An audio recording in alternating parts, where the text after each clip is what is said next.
Okay, welcome back. We are reconvening after a closed session. Okay, no action was taken during closed session. So we'll start with the pledge of allegiance. Anybody here in the audience wants to help? That would be great. Those two. I pledge allegiance to the flag of the United States of America and to the republic for which it stands, one nation, under God, indivisible, with liberty and justice for all.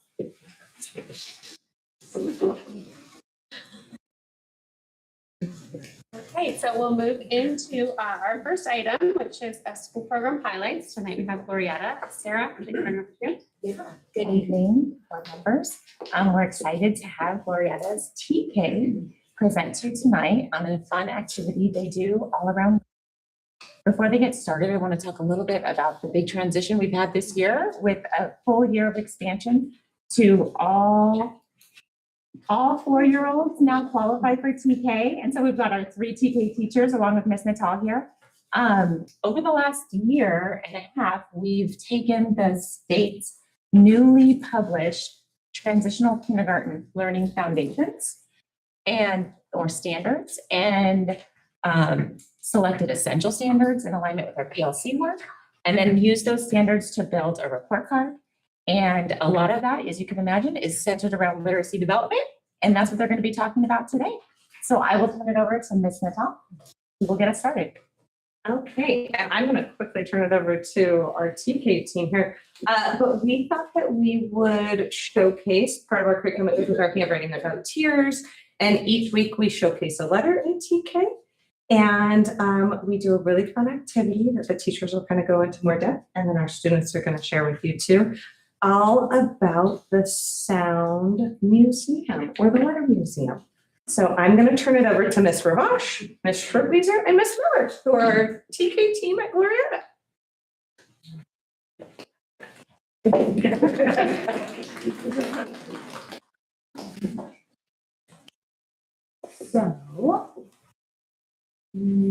Okay, here we go. Hello, everybody. Really excited to see you all here tonight and welcome our friends. So I'm just going to tell you a little bit about literacy and kind of the starting off point for why we do this activity.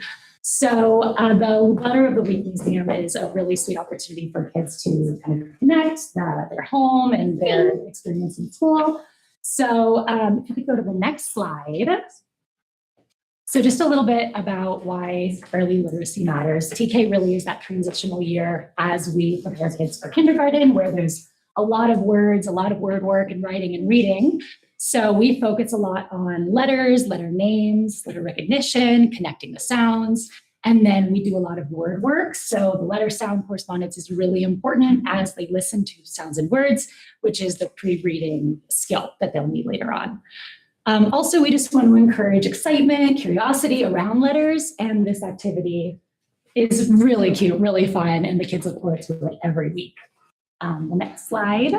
So our letter of the week, we follow the scope and sequence from Handwriting Without Tears, and so we pick one letter a week, and then we have a big project we do, paint, all sorts of, we've done newspaper, we've done marbles, all sorts of fun activities. So we introduce the letter name, the letter sound, and then we spend time teaching the formation.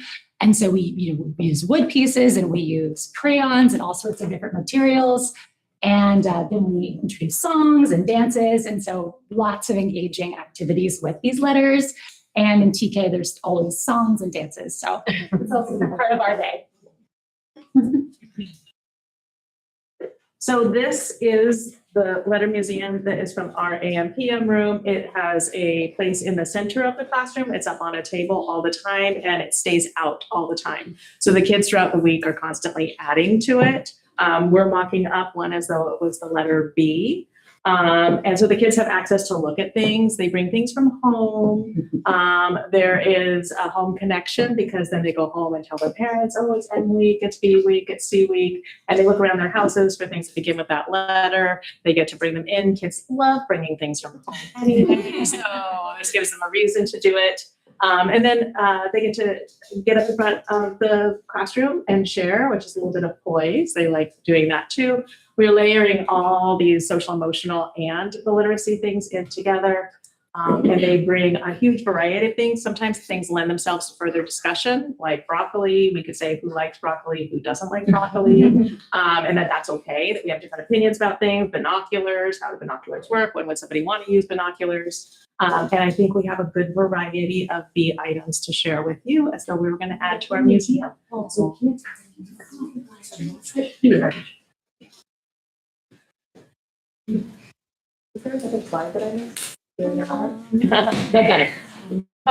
again, the student engagement, kids love it. And it is voluntary. It's not something you have to do. So some kids love doing it every single week. Some kids do it once in a while. Families look forward to it and want to know what the letter of the week is so that they can participate. And it's just a lot. So that makes it very appropriate for TK.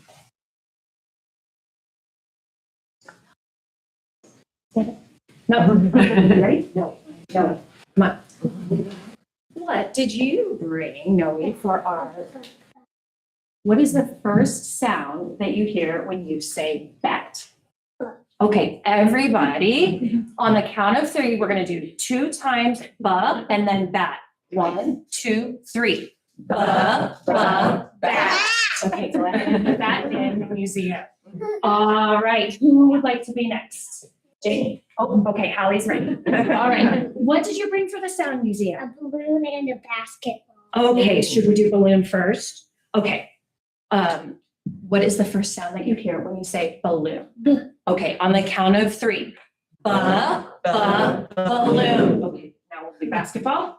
All right, what is the first sound that you hear when you say basketball? Ba. All right, ready? Ba, ba, basketball. Awesome. Okay. What did you bring for us, Jamie? It's a balloon. Okay. Absolutely, no problem. What did you bring? A bear. What is the first sound that you hear when you say bear? Ba. Okay, is everybody ready? Ba, ba, bear. Good job, buddy. Buddy. Did you? You're gonna put it in or no? Yep. Okay. Rory, are you ready? All right, Rory, what did you bring? A bear backpack. A bear backpack. What is the first sound that you hear when you say bear backpack?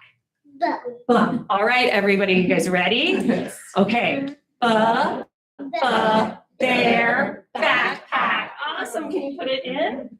All right. Sachin, you ready? There we go. Sachin, what did you bring? A baseball. All right, what is the first sound that you hear when you say baseball?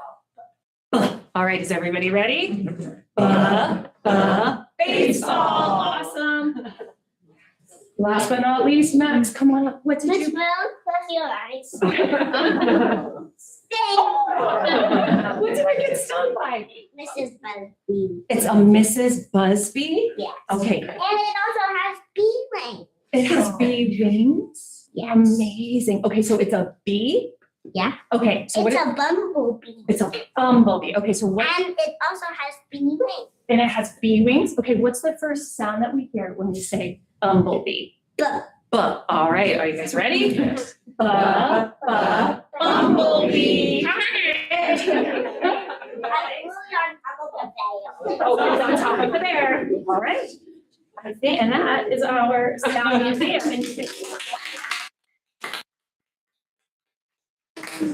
And we do have members from both our AM and our PM TK class here. If you are a cool caterpillar, raise your hand.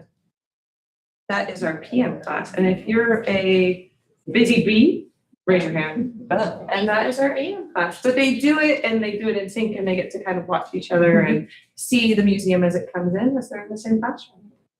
Do you guys have any questions for us? Oh, there's his question.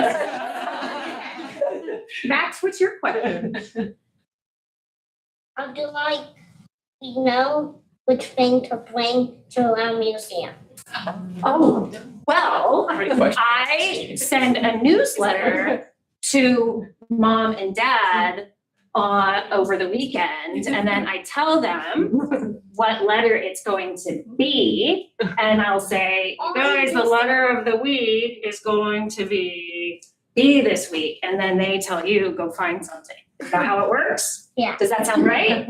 Okay, that's how. Good answer. Should we see if the school board has any questions for us? Do you want to see if they have any questions for us, Sachi? Okay, Sadie, do you have any questions? Oh, you have a question, Lauren? Sure, go for it. What's your question? My cheese got chipped. Something about our shoes. No, my tree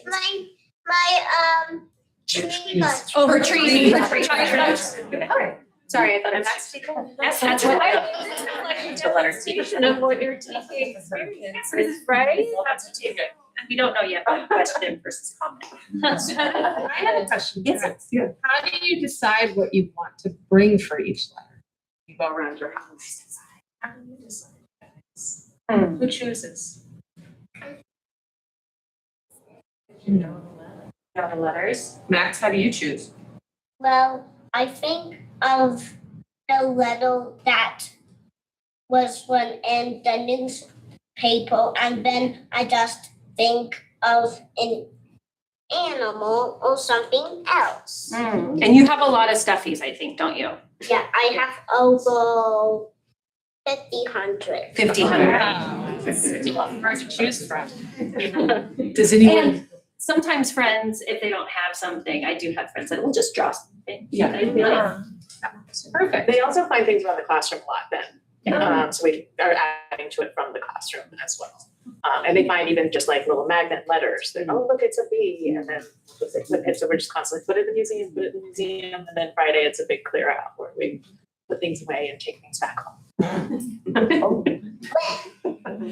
think there was a question. Oh, has anyone had a favorite letter so far this year?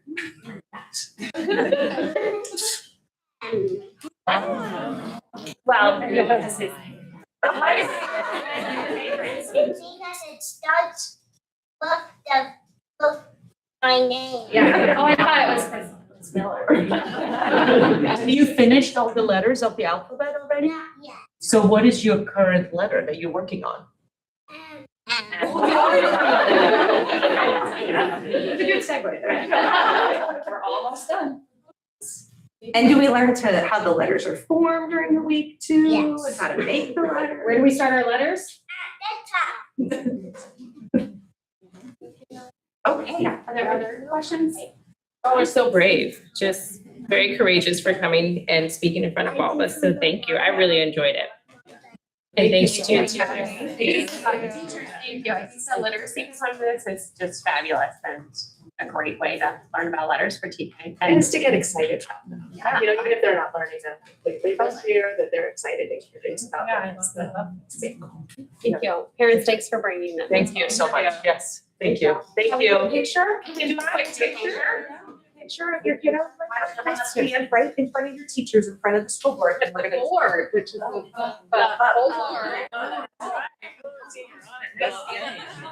We got it. Yes. We all face that. Oh, me too. Okay. Here we go. Oh, Max, it's a silly face. Don't say- don't have your tongue. Put your tongue back in. You guys look great. Okay, let's grab our items. Say thank you for letting us know. Go find your parents. You don't have to take your items home, of course you don't. Yeah, right now.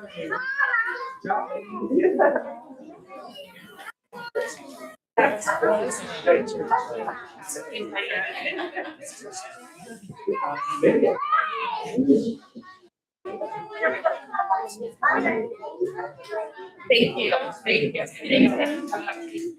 Thank you. Thank you so much. Thank you. All right, we will continue. Next up, we have our public comments. At a regular meeting of the Board of Trustees, the public may comment on items within the subject matter jurisdiction of the board. For items on the agenda, the public may comment at the time the board considers the agenda item. For items not on the agenda, the public may comment under item 6A, public comment. Board of Trustees requests that individuals who would like to address the Board of Trustees on an item do so by filling out a request to address the OUSD School Board card and turning it into the superintendent prior to the agenda item. Cards are available at the meeting. Comments are limited to not more than 3 minutes. Groups are asked to limit their comments to a total of 5 minutes. The board shall limit the total time of public comment to 20 minutes. To comply with the Brown Act, the board may listen to comments from the speakers, but can neither discuss nor take action on the issues presented. Are there any public comment? I don't have any public comments. Okay. We move into our discussion items. The first one is our before and after school care program update. Yes. I'm gonna ask Ms. Kiva Ho to come up. And we're gonna do this in tandem. So, hi Kiva. So I'm gonna kick us off a little bit and then Kiva will take over for most of the presentation. But this is our annual update on our BASC programming, or our before and after school care. So we wanted to give you an update on how we're doing and what's going on in BASC. So I'll just start off just with a couple of slides at the start, just as a reminder of where BASC used to be and where and of the changes that were made with the structure to the BASC program. So back in September of 22, the district established a BASC task force to undertake what we called a BASC challenge. And what that BASC challenge is that prior to that, for many years, BASC was run by school parent clubs and with district employees. And actually prior to that, they were not necessarily even district employees, but that was like many years ago. So in the years leading up to the task force, really the parent clubs were running the programming. They is what we called owned it. I say owned it because everything in the district is still districts, but they owned it, meaning they collected the funding, they took on the costs, and they kept all of the fundraising, and they implemented all the processes and procedures. The district owned staffing, meaning the staffing was processed through HR, so the HR can make sure that everybody was fingerprinted, went through the appropriate training, and then we owned the policies and the liability of the entire program. So it really was a hybrid model, which was not allowed to run that way. So that's why we say we were sort of put on notice by our insurance and legal to go ahead and examine what are the options for us to move away from this model and look at what are the options that are viable. So it was a task force that just ran over a year. It included parents, staff members, BASC staff, district staff, parents from all 4 school sites. And then we examined available and viable childcare models. We did field trips, examined all the legal requirements and so on. So what came out of that is our current model, which keeps evolving, but just sort of in a nutshell is that really the district ownership of the entire model. And the district hires, and I say represents the staff, meaning like negotiates for the staff, make sure that all of the procedures and protocols are done on behalf of the staff. There is one district salary schedule and onboarding procedures from this from the HR. The staffing ratios are implemented based on classroom ratios, and we follow the TK through like TK and K is 10-to-1 ratio. So if first through third grade is about actually first through fifth grade is about 22, and Kiva will talk about that. We have 2 facilities now at every single school site. It's separated by those grade levels. We provide district-wide training and professional development for the entire staff. And then we have a lot of safety protocols, like attendance and roll call throughout the day, making sure knowing who is and who is present. Registration and scheduling is done the same way at every single place. And then structured and unstructured time, lower upper grades, it's a little different. So that's kind of the overview of where we are right now. But I'll send it over to Kiva to go through different buckets of it. Yeah. Yeah, so since we took over BASC, we've made a lot of improvements to a lot of aspects of the program. So number one would be safety. So as Aida said, we have separate facilities at all 4 campuses as of this year for TKK, separate from first through fifth. We maintain ratios of 1 to 10 for TKK and 1 to 22 for first through fifth graders. We have a lot of accounting procedures for students, like roll call, counting, no-show calls, just to make sure all of the students that are supposed to be with us are in fact with us. We have staff supervision procedures, which we implemented, which, give staff specific instructions of how they supervise students to make sure that everyone's being supervised appropriately and accounted for. And then we offer professional development days at all of our district development days offered for best staff. And we use those days to provide staff with training, collaboration time so that all sites can work together, and lots of resources to help them. And then the next would be our programming. So staff plan developmentally appropriate activities for TK through fifth students. That's a requirement for all staff. We have daily schedules and activity calendars that are followed and posted at all of our school sites in both rooms. We offer rest and nap time to TK students as of this year. We also offer homework club for first to fifth grade students, which is a quiet 30-minute block that students can get help with homework. We have a lot of AAs that we work with now, and they're in the classroom with kids, so they're able to help support that, which is awesome. And then staff are asked to engage with students, not just supervise. So we're having conversations with them, helping them talk through conflicts, not just standing back and watching. And then we took over the management of our enrichment program for the district. That way our schedules can be more aligned with the school schedule and the after school schedule to help parents and make things more uniform. And then we have our billing and program structure. So we now have program options that families sign up for based on their care needs. We have new software we put in place last year, Easy Child Track, which helps parents manage more of their needs on their own without waiting for other people to help them. They can change their program every month if their needs change, and sign up for programs or drop them all on their own. We also do Calendly, which is just the program we use for our drop-ins. So that way parents can go on and book drop-ins all on their own as well. They can see in real time how many spots we have available, sign up, cancel, reschedule all by themselves. And then we are regularly evaluating other similar programs so we can make sure that we're, having plenty of offerings for families and our rates are in line with other programs. And then next, we'll just go through where we are at this year at each of our school sites. So Delray Dolphin Club, we have between 160 to 206 students every day. We have 16 staff there and 7 of them are in hybrid positions. And hybrid position means that they work at the school as an IA, an SSA, and then they work at BASC too, which has been really helpful for our staff because they can get full-time hours this way. So we are seeing more staff retention, which I'll talk about in a minute. We have lots of staff in hybrid positions at Delray. And then the next will be, we have Gopher Club at Glorietta. So last year, this was one of our lowest sites, and this year it's our highest site by far. We have 171 to 219 kids every day. We have 17 staff, and 6 of those staff are in hybrid positions. And then next, our smallest site, Coyote Club at Sleepy Hollow. It got its name this year from multiple coyote sightings that we see after hours up there. They have 133 to 174 students every day, 11 staff, and 3 of them are in hybrid position. The students voted on They the name. did. Yes, Yes, so it's the not that students we voted. just said, oh, No, there's so that's many true. coyotes. Yeah, that's true. Yeah, students and staff voted. And then our last one, Bandit Club at Wagner Ranch. We have 182 to 203 students daily. We have 18 staff and 5 of them are in hybrid positions.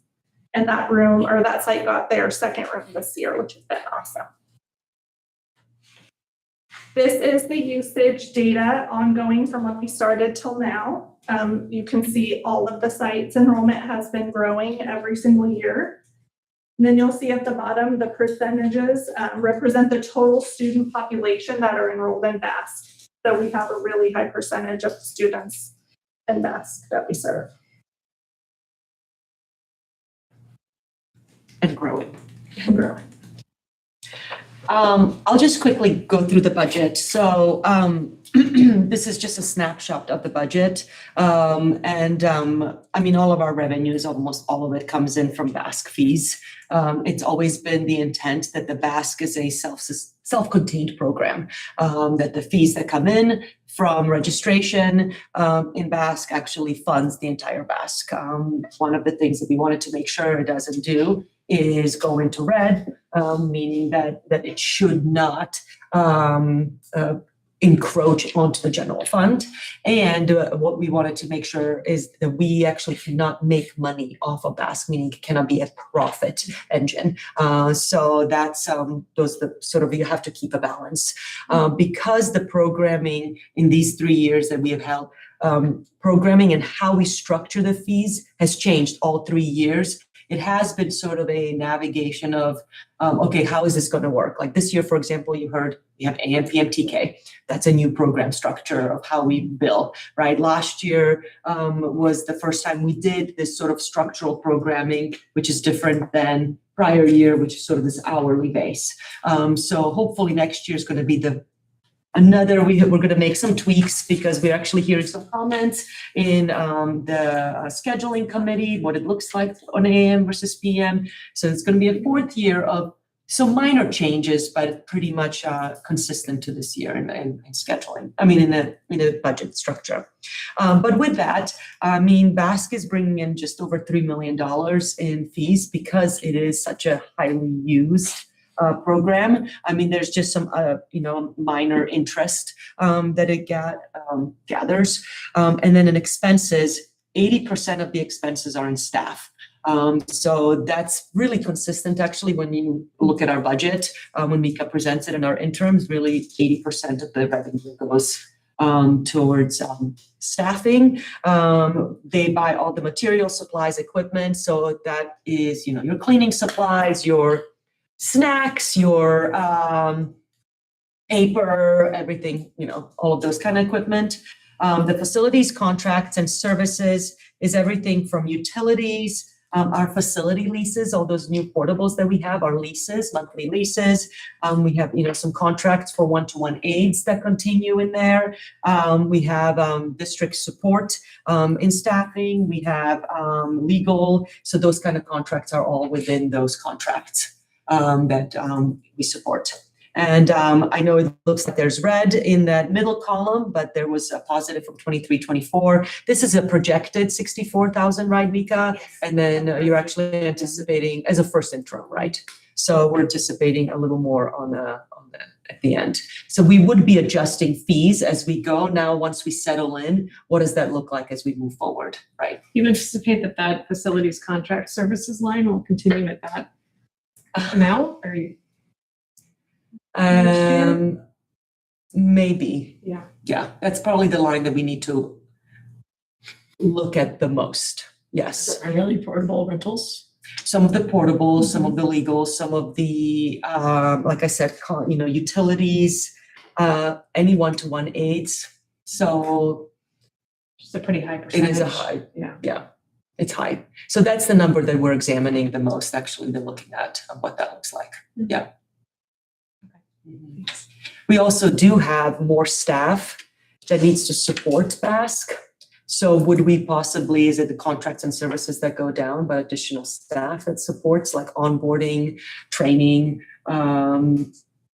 There's just more work involved from the district office towards BASC. And So that number could potentially go down. as we see our population increase, that will increase. It's like, because from 23-24, Well, we did not rent any facilities in that time Yeah. either. it So just went up that's a like big almost one. 200, yeah.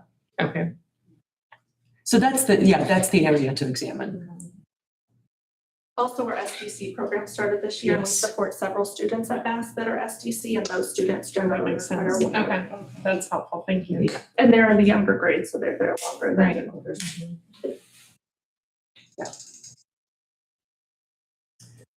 All right, some highlights from this year. So far, we've hired and onboarded 27 new BASC staff this school year. We added our second room to Bandit Club. So now all of our sites have 2 dedicated spaces that are just for BASC. We implemented inclusive accommodations at Delray to provide equitable best access for students in STC. We implemented homework club for all first through fifth grade students. And we've successfully adapted our program to meet the needs of the AM/PM TK schedules. And we also support in that a lot of the TK programs, such as like Wednesday when all the TKs are together. Some of our sites provide supportive staff to the TK classroom, or they might use our room for an hour, depending on, so we really built a strong partnership with that group. And then I just wanted to highlight BAS staff because they're the core of what we do every day. So 34% of our BAS staff are in hybrid positions, like I talked about before. So they work at the school during the day and they work with us in the afternoon. Because of this partnership, it really does help us maintain staff. It gives them more hours and then makes them benefits eligible, which helps them stay. So from the 24 to 25 to 26 to, or 25 to 26 transition, our turnover rate was 35%. And UC Berkeley did a study a few years ago with staffing and after school programs and said 50% is about average. So we're significantly lower than that, which is awesome.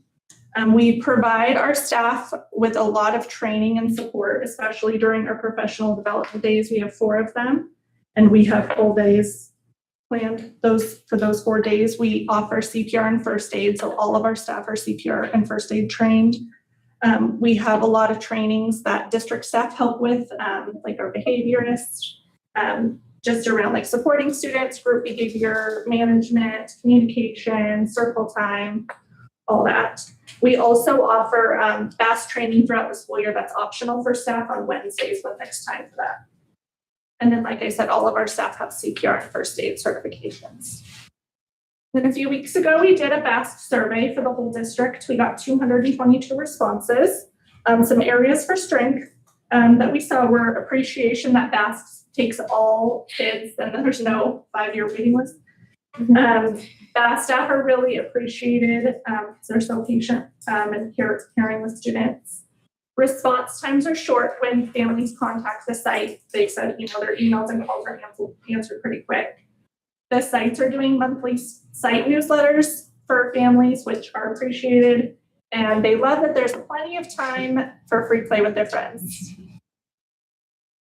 And then some areas for growth are more communication about what their kids do while they're at BAS. A lot of parents said, we know our kid loves it, but we don't really know what they do there. So we want to, advertise kind of more of like, what are they doing? We want clear communication around policies and procedures, more structured activities, continuing to work on the roll call process, less screen time for students and utilize other options, and then additional space for students when it's rainy or hot. Can you explain what the roll call process is? Yeah. What's happening there right now? Yeah. So every site does it a little bit differently, but after all the kids get signed in after school, a lot of sites line kids up by grade. So first grade, second grade, TK Kinder does it totally different. And then the person taking roll has the iPad of everyone that's signed in for that day. And then they'll, call first grade. Maybe there's 22. So they call the 22 first graders. Kids might stand up or be excused to the next activity. We try to make it engaging so they're not just sitting for 20 minutes. Right. And then once we count, okay, there's 22 first graders, we counted them all on the iPad and then they're excused and we do the next grade. Where TKK, it's a lot of like, let's sit down or say a funny word when you're called or do a freeze, something like that. So it's more engaging for them. And can you explain why we do it? Yeah. So there's so many transitions during school day. I think there's 8 or 9 that we counted. And kids are always coming and going from basket. It's not like the school day where you come and then you leave. So it's important that we're making sure that all the kids after school are showing up and that a lot of our kids maybe have Spanish after school or enrichment. And so we're making sure that they're also getting to those classes. And after those, we need to make sure that they come back to us if that's what's happening or they're getting picked up by a parent or we take kids to bus and carpool twice a day. So there's just tons of transitions. And every time we do roll call, we usually find at least one thing that's wrong. So a kid sitting there that didn't get their name called, they weren't signed in because they forgot to check in. Or you call a kid's name that got signed out but they're still signed in. So we catch a lot of mistakes like that, and then we're able to call the parent and make sure that they did in fact get signed out and the parent forgot. So we catch a lot of mistakes like that way, and then we've been able to catch things that, like a kid's here that missed their enrichment class and we didn't know, but we do roll call and now we make sure that kid gets their enrichment class. And I was just curious, maybe you want me to wait on questions. Oh, yeah, please, yeah. In terms of working on improving the process, what are some of the ideas that are circulating for how to improve it? Yeah, so I think parents and students, they don't want to sit and do roll call. That's boring. They want to go play with their friends, and the kids go home and complain that they're sitting too long for their parents. So that's where the concern is coming from. So I think just perfecting the process and figuring out how can we make it go faster. So like the calling one line at a time, that's something we've recently done that's helped a lot. Some ideas like on a Wednesday when we might be calling 120 students for roll call one group, maybe we split them into two groups and we can do first and second and third through fifth separately. Things like that can just make it faster so the kids aren't feel like they're just sitting and they want to play and they can't. Right. And we have heard roll call takes, 20, 30 minutes, but it's really no more than 5 minutes. Yeah, it takes 5. But we have what we acknowledge if you're pulled out of a kickball game, that's eternity. So we acknowledge that, but it is really a big safety matter, and it is a standard of what you do in childcare. It's rather new for us, and it's new at certain sites and at certain age groups. So it is just how do we work on it improving.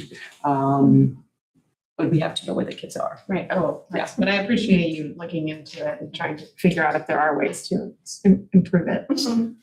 Staff want to improve too. Like staff get frustrated. Like what is happening today? Why can't we get this going quicker? So we're always talking about like providing incentives or making a game out of it. Anything to make it go faster. Thanks. Kiva, the screen time was also brought up in our input sessions too. Can you just talk a little bit about when would you use screen time at best? Or what is screen time? Yeah, so sometimes we'll use it in a TKK room when it's snapped, and we do read a story on YouTube. So someone's reading a book on YouTube, that way the staff can clean it from stack where the kids are sitting, and it just helps with transitions. So they're not on computers? No. Like iPads? Yeah, not computers or iPads. Or if it's rainy on a Wednesday, we'll watch a movie because we have 140 kids and there's nothing else to make them to do with them when they have to stay in one spot. So that kind of thing. So or I was at a site, Sleepy Hollow, last week where a staff member was going to have the kids plant basil. So we watched a YouTube about like, what is basil? What do you do with basil? So it's interactive. They're not just sitting and watching for a half an hour like a TV show. But parents have commented like, why are you on screen so much? So, and I think too, kids come home and say, I watched this and this, and maybe that's not really what happened. So I think it's more like communication. And then if we're able to read a story, a physical book with a human instead of YouTube, then we should be doing that instead of relying on something else. Makes sense. We did include a couple of charts. There was a lot of questions. We just thought we'd highlight a couple of things.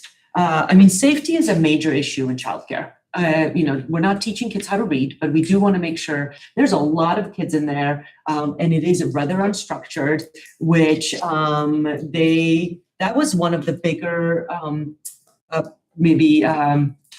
commentary, like we don't actually know how to balance, because probably half of the input on open-ended questions was, hey, we want more structure or we want less structure. And it tends to be either, whatever your kid wants, what they enjoy, or by grade level. So upper grades, they want to just play with their friends, and lower grades, their parents probably want a little more structure, and the kids need more structure, right? And also, I think as we talked more with parents, like what does actually structure mean? Like reading a story or having options, I can play, but I also can go and have a little structure. That's structure. They don't actually want them to go into classrooms and, do very structural activities. But safety through all of that is a big thing. And we wanted to highlight that that's a really high safety score. You know, some of them were neutral. So we wanted to just highlight that. It's the blue and the green, right? Right. And then there's the structure, it really is balanced of like, structure activities. I mean, that's actually still agree, strongly agree, neutral is a pretty big number. And then when we teased it out through the comments, that's what came out is, I don't know, I want you to do more homework with our kid. Do not touch any structure. So I think we're never going to hit it right on for everyone, you know, so we'll just keep offering options. The program expectations and policies, I think what we just realized that people want more information sent home.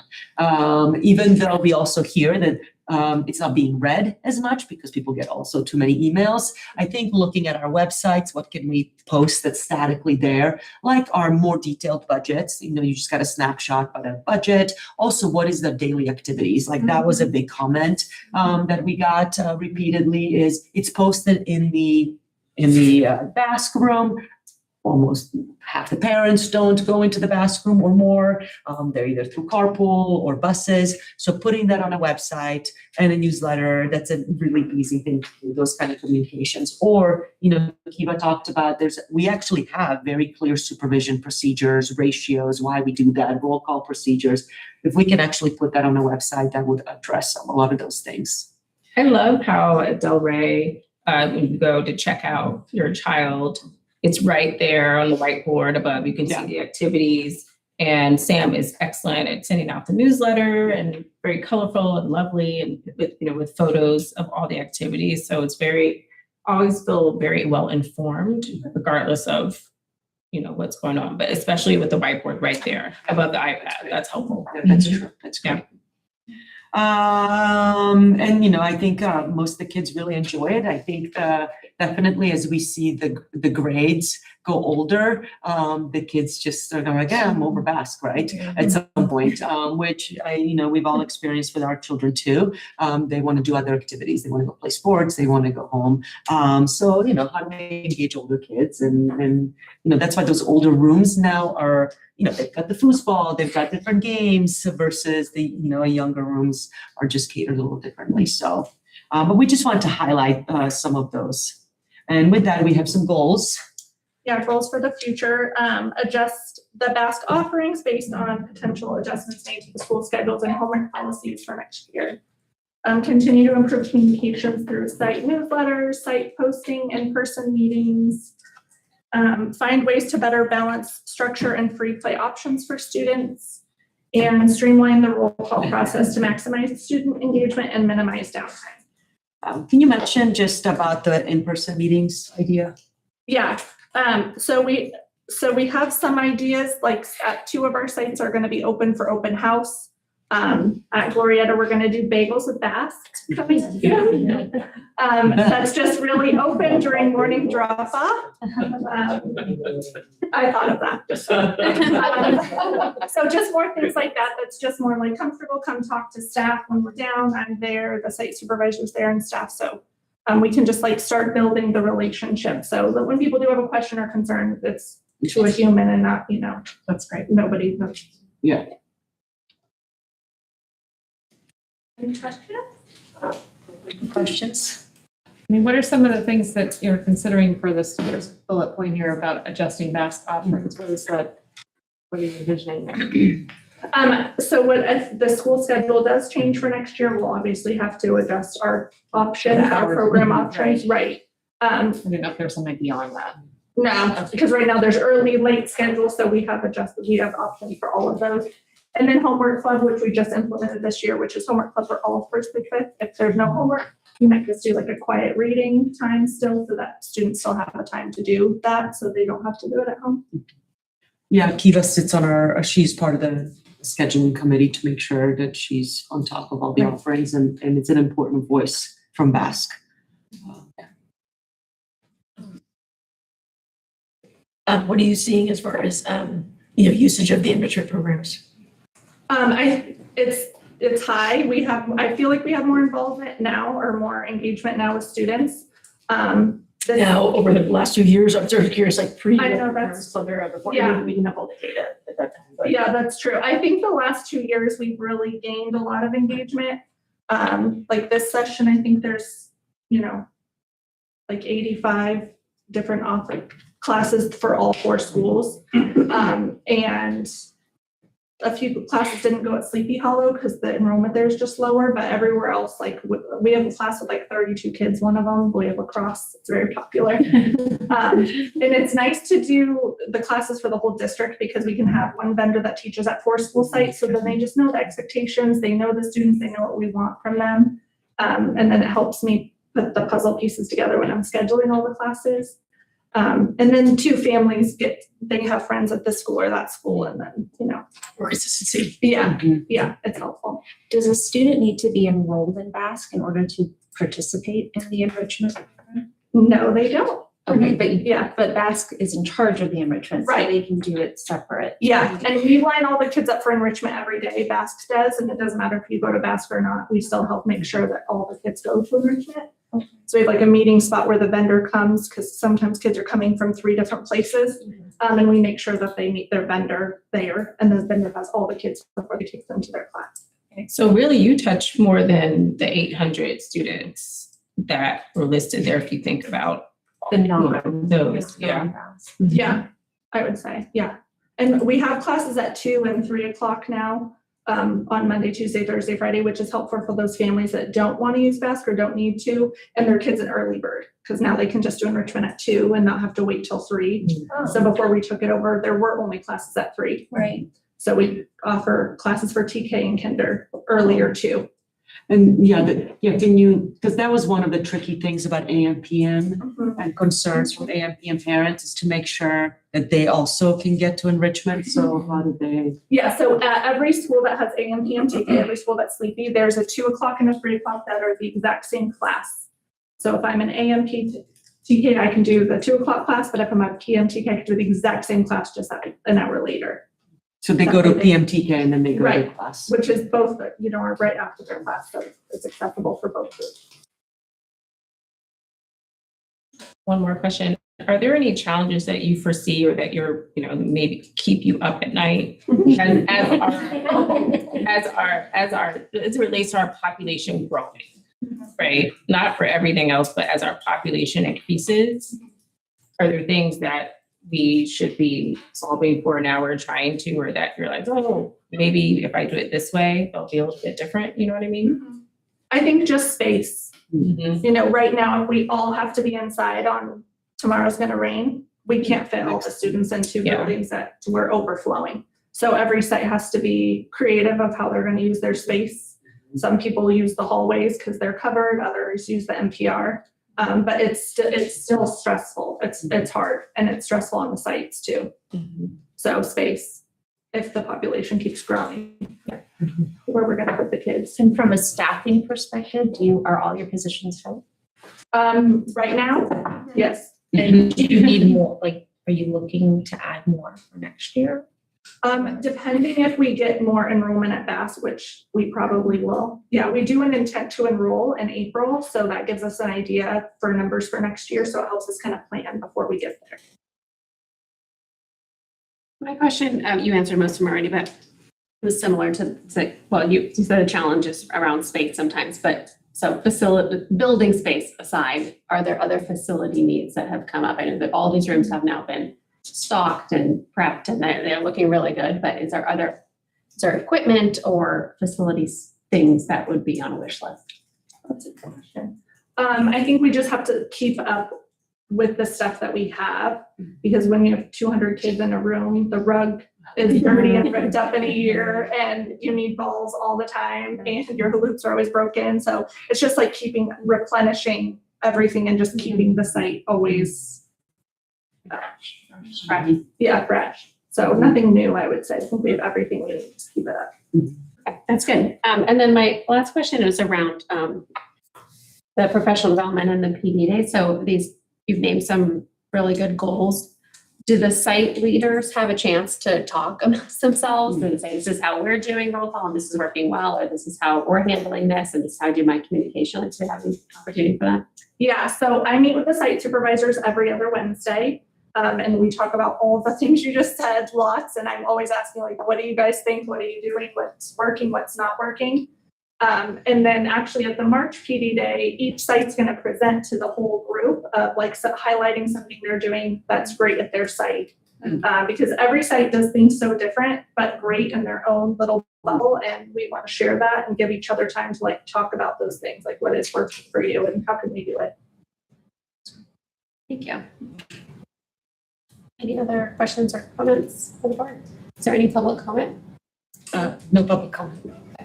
Thank you, Kiva. I would say I'm still just so proud that our district can offer this program, and the fact that it's growing like it has is just a testament to that it's a place families want to have their kids be.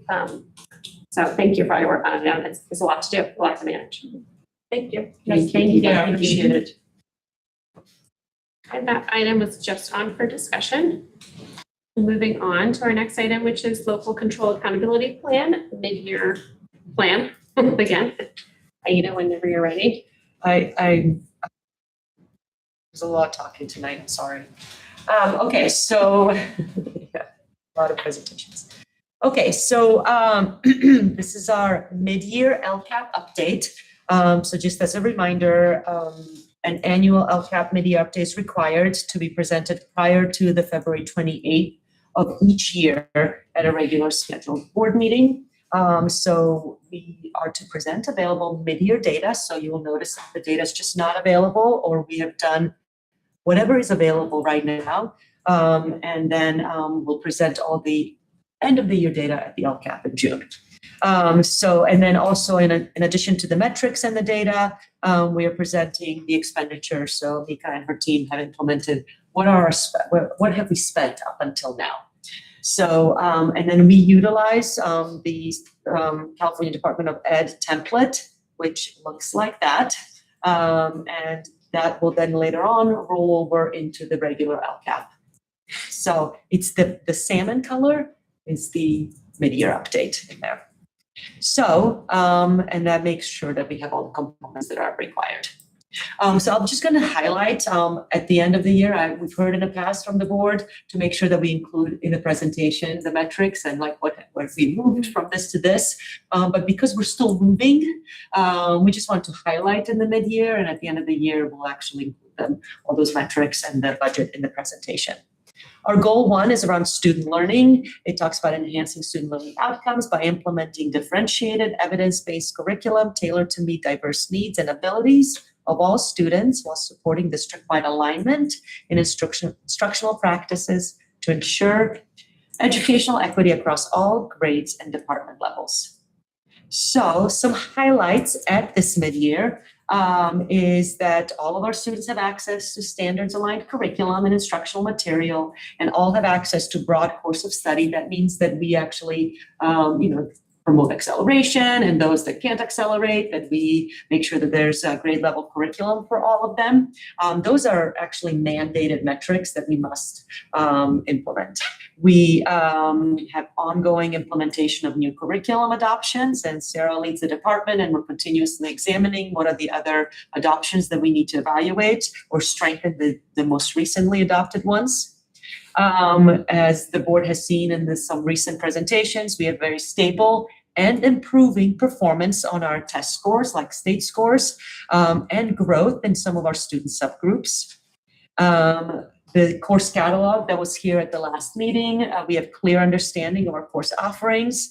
We revised our course pathways to make sure that all of our students have access should they want to accelerate, move on, and so on. We are currently going through the grading policy revision. We just actually revised it, we implemented it, and we're working with the group to see what further revisions do we need to make based on the grade data that's coming through at the end of the quarters. Some areas of focus as we move through this year and until June is, we continue to work on phonics, social studies adoptions, and with our most recent adoptions. And there's going to be explorations of math adoption in the future coming through, and then science at the OIS level.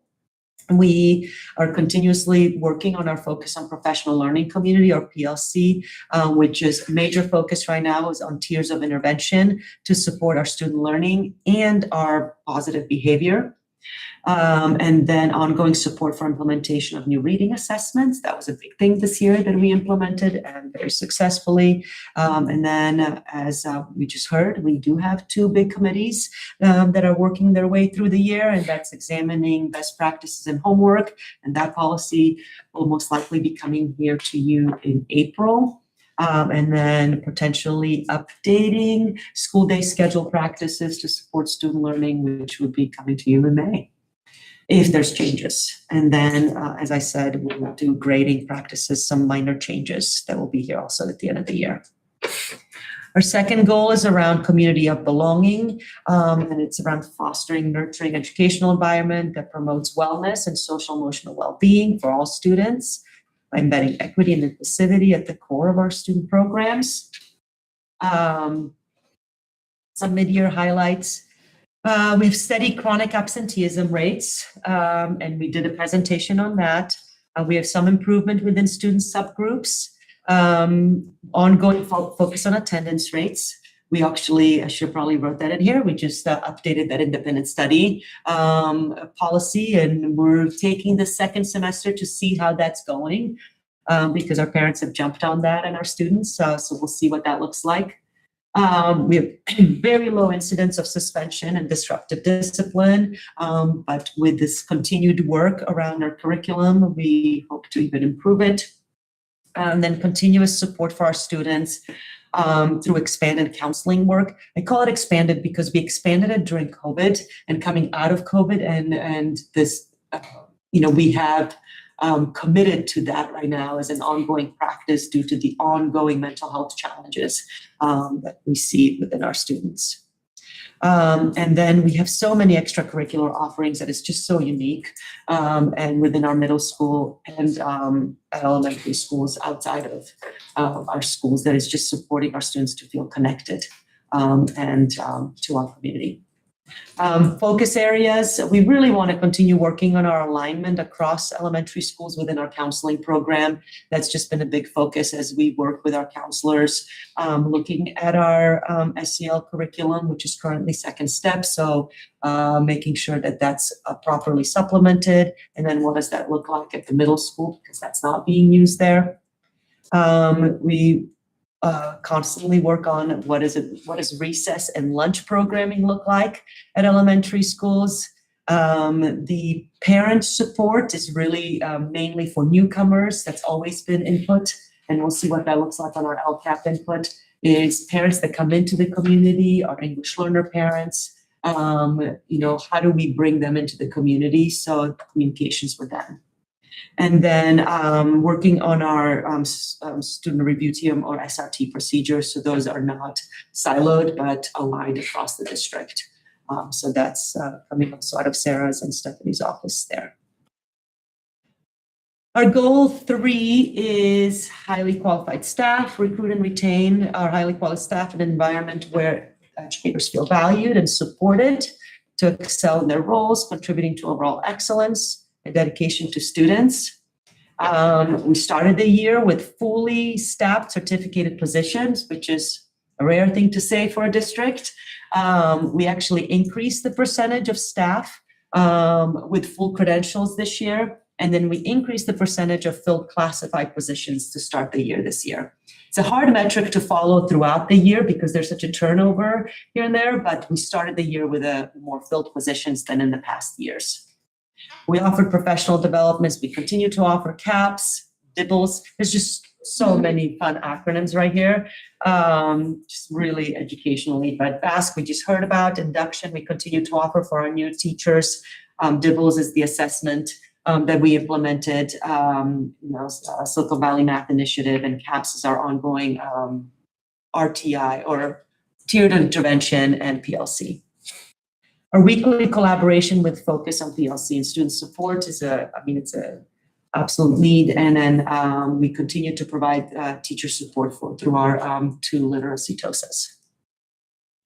Focus areas are ongoing professional development through release days, collaboration, use of our experts, recruitment efforts. We want to make sure that we continue filling those positions with highly qualified staff and certificated and classified for the future years. So looking at how do we do that? And then, win time is a new thing this year. Started up last year, but, making sure that our staff is supported as we continue implementing win. So can I take questions? So please, I'm looking at the spreadsheet. yeah. In terms of the teachers who are fully credentialed, I mean, it seems like in the goal being 100% for the next school year, is that the required goal? Because it just seems like consistently we're not there, and we find amazing people who are on their way to credentialing, and so does it have to be 100% goal? Because I'm not actually sure that's. It doesn't have realistic to or just be. kind of working. You're supposed to, yes. So you Okay. technically get penalized. I mean, not through anything except like a finding, if you don't. So technically, that should be your goal.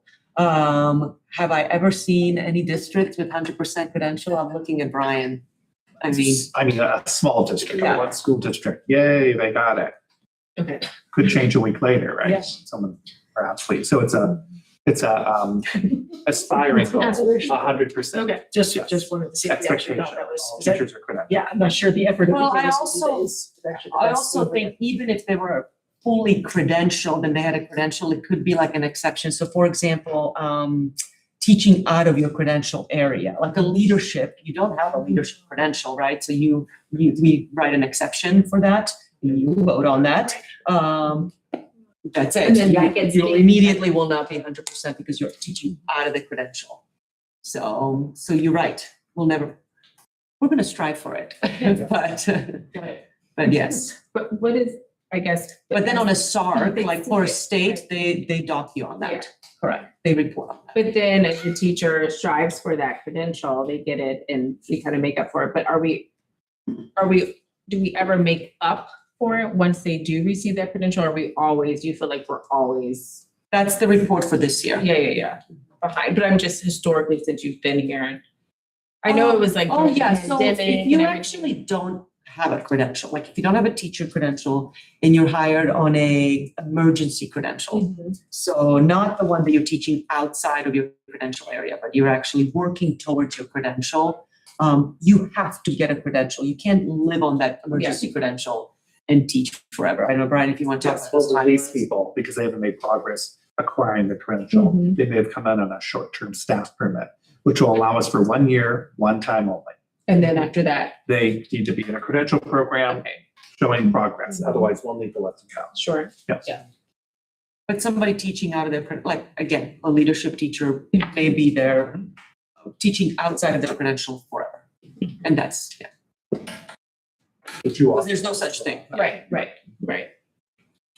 we've made actually really good progress on that and supporting our teachers and targeting, making sure they're in the right type of position and making expectations that's and making great. progress. There's growth there professionally for them, so that's wonderful. Yeah, and when we're hiring, we have to hire fully credentialed, qualified teachers before we go to emergency credential. Or an intern. We would, or interns. We would only go into emergency or intern credential if there were no qualified credentialed teachers to hire.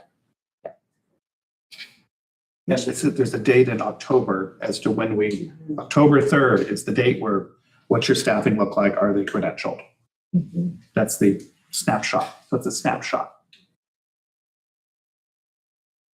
Our last goal is around responsible management and resources, which to ensure long-term fiscal stability and management of facility needs. Continue to work on that deferred maintenance plan. We have one. We make progress towards it, not as fast as we want to, but it's happening. Our first interim budget shows improvement since the adopted budget, which is great. We still have some deficit spending there, but are at the right place. Certificate staff compensation is in the top third of the salary schedules in the county. We have collaboration with local fundraising group that's really positive and productive.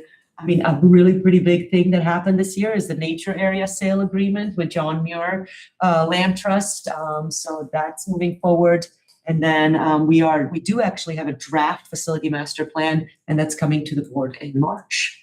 And then ongoing, I mean, we do struggle with, there is no deferred maintenance funding out there from the state. So funding for this project is always an issue. But we're excited to see what that master plan looks like and if we can get some funding for it. And then budget communications are always in the community our challenge. It's complex to navigate that and communicate. And then, we've sold the big area of nature area, but we have an area to improve. So that continues to be a challenge for us and an area of focus that we'll start working on. So I think it's started cleaned out. There's some movement there today, is my understanding. Correct. Yes. So as I mentioned, all the data points are in here. The way it's organized is there's a goal, metrics of where we are at this point of the year. And then it goes into expenditures and so on. So this is the state template. And then we will be back in June with the details around each goal, but I'm happy to answer any questions. I just want to say I really appreciate this format and it's really helpful too. Oh, yeah. I agree with that. Any other questions or comments? No, but thank you for Sure. making it so easy to digest. Yeah, likewise, I think moving in the right direction in all these areas. Okay. Is there any public comment? No. Okay, this item is only on for discussion. I bet you're Just keep back going. up, yes. 2026-27 local control accountability plan development process. That's it. Okay, so we just did a mid-year update to our LCAP. So that means we're going to kick off our LCAP planning process, which is everybody's favorite thing. So we are, as you know, LCAP is a 3-year plan that includes goals, actions, and services. And you just heard how we're doing on them so far. LCAP is seen as a dirty word by some, but it's actually a really good process for us to assess our local needs, get input from staff, community members, share how to prioritize and so on.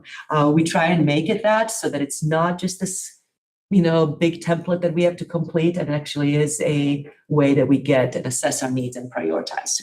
So with that, the state does have a lot of requirements that we have to also complete, like their priorities and their own required metrics that they have to include. So I'm just going to review really quickly the process. It is a 3-year plan, 24 through 27. So the 26-27 LCAP, which is what we're writing, is the 3rd year of a 3-year cycle. So it will include additions to the 25-26 template, which was just this last year, included all sorts of new additions to the template, new reporting requirements. Next year's does not. So we are just going to be updating our data, updating metrics, changing anything that we see from the surveys, but it should just be a continuation of the plan. So the budget is then aligned to what we learn in the LCAP, and the public hearing is required prior to June 30th, and we'll do that in the first meeting in June. Just our own process, it's aligned to our strategic directions, then the single site plans aligned to the LCAP. 24-25 was a full revision, and then we'll in June bring you a full progress update and update to what we hear from the community. This is just a visual of how it all aligns. You can see there's the overarching mission, strategic directions, and then the board sets their priorities. District has the LCAP, and then there's single site plans. I just reviewed these, so I'm not going to read them over again. These are the state priorities established by the Ed Code. So we have to actually include those in the LCAP and talk to them. And if we follow the template, that we check off all those boxes. So I'll just go through kind of our timeline.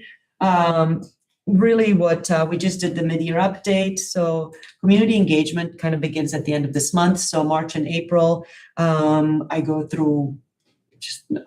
going through the community and seeing what do we need to update. So I will do that on the next slide.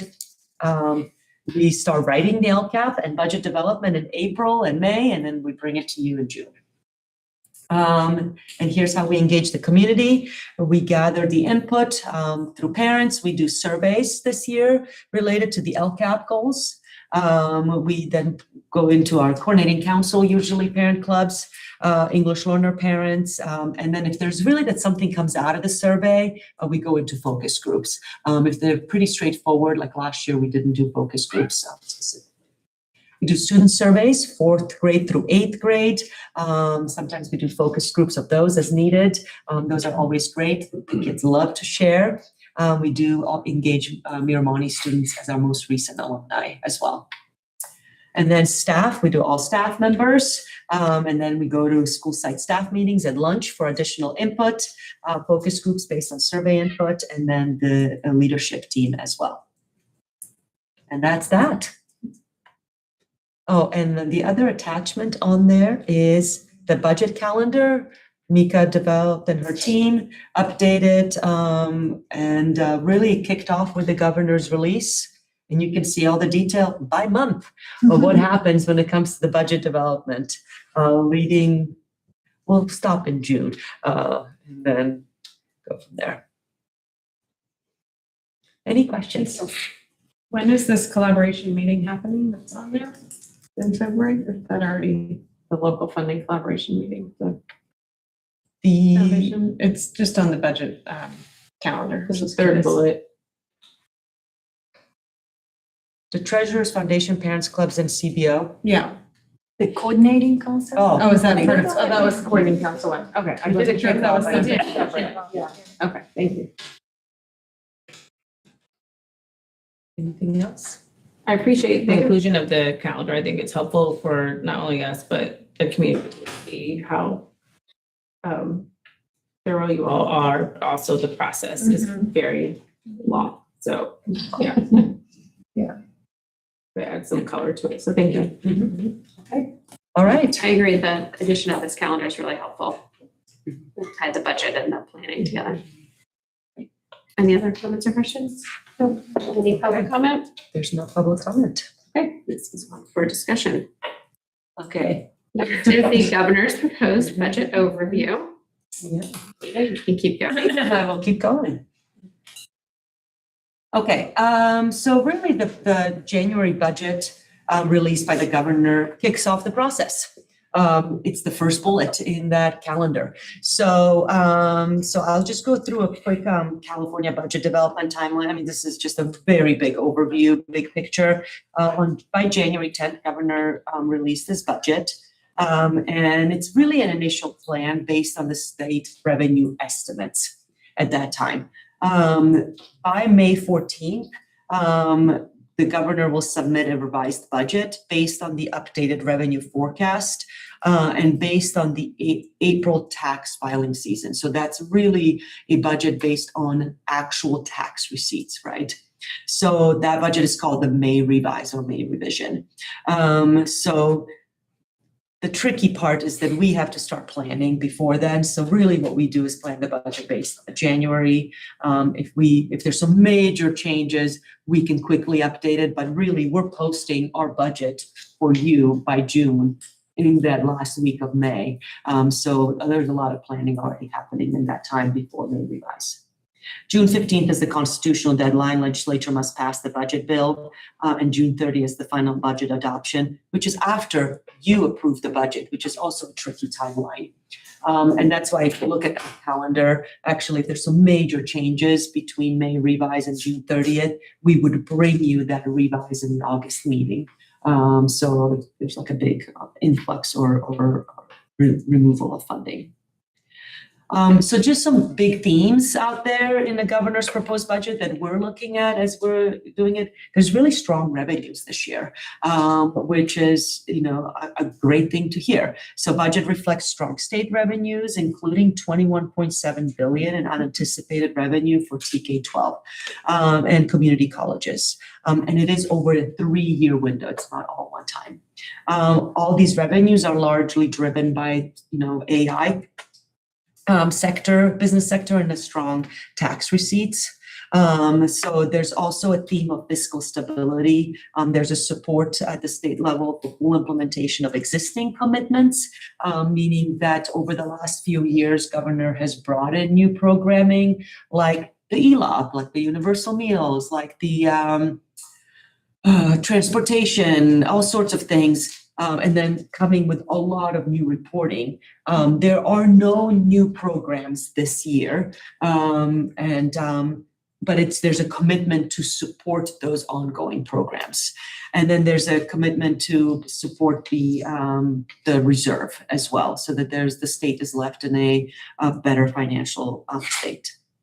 There is some risks out there, revenue volatility. State revenues are highly dependent on the volatile stock market, driven income, the AI sector, and then there's some federal policy shifts. So while there's strong revenue, there is this like warning around, well, it's a risky sector, right? It's an unknown. So we are kind of balancing those two things.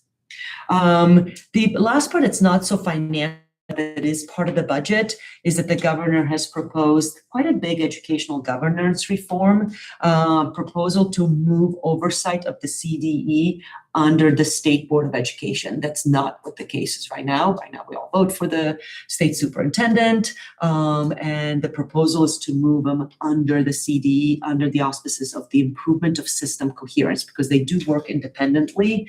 So that's actually a pretty big move, and puts the power actually a little more in Sacramento under the Capitol and under the California Department of Ed, and which is the board members are nominated by the governor.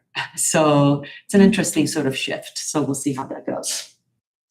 Governor's TK-12 proposed educational budget, just for us in general as school districts. We are funded under Proposition 98 formula, and that funding will increase in 25-26. We will not go into the details of Prop 98, but it's really, we are owed 40% of the revenue. So whatever the revenue is at the state level, 40% is supposed to come through TK-12. So the more revenues there are at the state, the bigger our pie. There is this really tricky maneuver that has occurred this last year for the first time ever, and they're calling it Proposition 98 Settle Up, which is governor has said, well, there could be risks in the future, so we're going to withhold some of this money the schools are actually owed. So they withheld $1.9 billion, saying we will settle it up for you, which they will repay back this year. And then the new budget said, and we will do it again, and now we'll hold $5.6 billion back. So last time there was not much fighting on the settle up. Actually, CSBA and AXA were probably some of the main organizations that fought this maneuver. It is, as they said, all hands on deck on a fight against this maneuver happening again this year. So we're hoping that doesn't occur. The per pupil funding, I just say proposed budget includes a record $20,000, a little over $20,000 per student. Clearly that's a little different by site, and I'll show that on another, by district on another slide. And then they're refilling that rainy day fund, which was pretty emptied out a couple of years ago. Here's how the Prop 98 has increased over the years. So if the settle up happens or the revenue increases, we're hoping that base increases as well on the Prop 98. And then here's the education budget proposal, some components of it. These are big numbers, they're state level numbers, but there's significant money going to fully fund the 2.41% COLA. So that goes to the entire ongoing LCFF, and that also goes to the funding that the state provides for special ed, child nutrition, and mandated block grant. Governor is committed to fully funding California Universal Meals program. So that's the breakfast and lunch program, sorry. There's $2.8 billion going towards discretionary block grant. That's one-time money, paying back what they took mid-year, a couple years ago in the recovery block grant. Committed to home to school transportation and ELOP. This is what funding looks like by grade level. So we get a lot of questions around why does a high school get more money per student? Why do certain other districts get more money? The TKOs get more money. So this is what it looks like by student. Let's see. So you get a base grant in 25-26. You can see what it is in 26-27. Then there's the grade span adjustments are at 1,000. That's as a TK through third grade, you get an additional 1,000. So base grant is 11,000. Then you can get a TK add-on of 5,600. And when they say you're getting $20,000 per student, notice you have to have 20% supplemental ADA, supplemental meaning unduplicated count of students, or 65% per ADA, right? We don't have that. So those figures are a little tricky when they're saying you're getting $20,000 per kid, and then you look at that right here, we are not getting $20,000 per student. Because we do not have these numbers right here. Do you want to say something? You just looked at it. I appreciate this slide. So for everyone to see what it actually is. So are we receiving roughly 5,000 less than if we fit those two categories, or 10,000 less? We are receiving, so we get $2,000, $2,300 for every unduplicated student.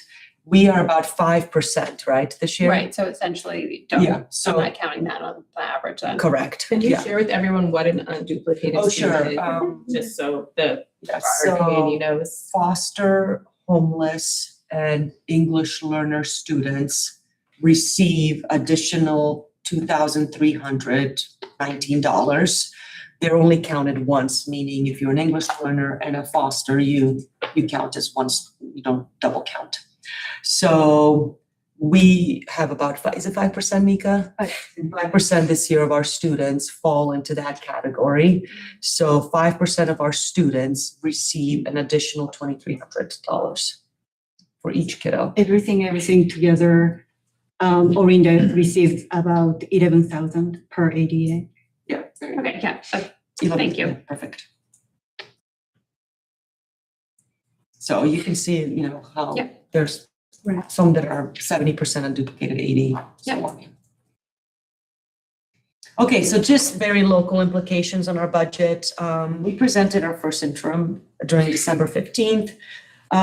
First interim revenue actually was based on just over 3% COLA.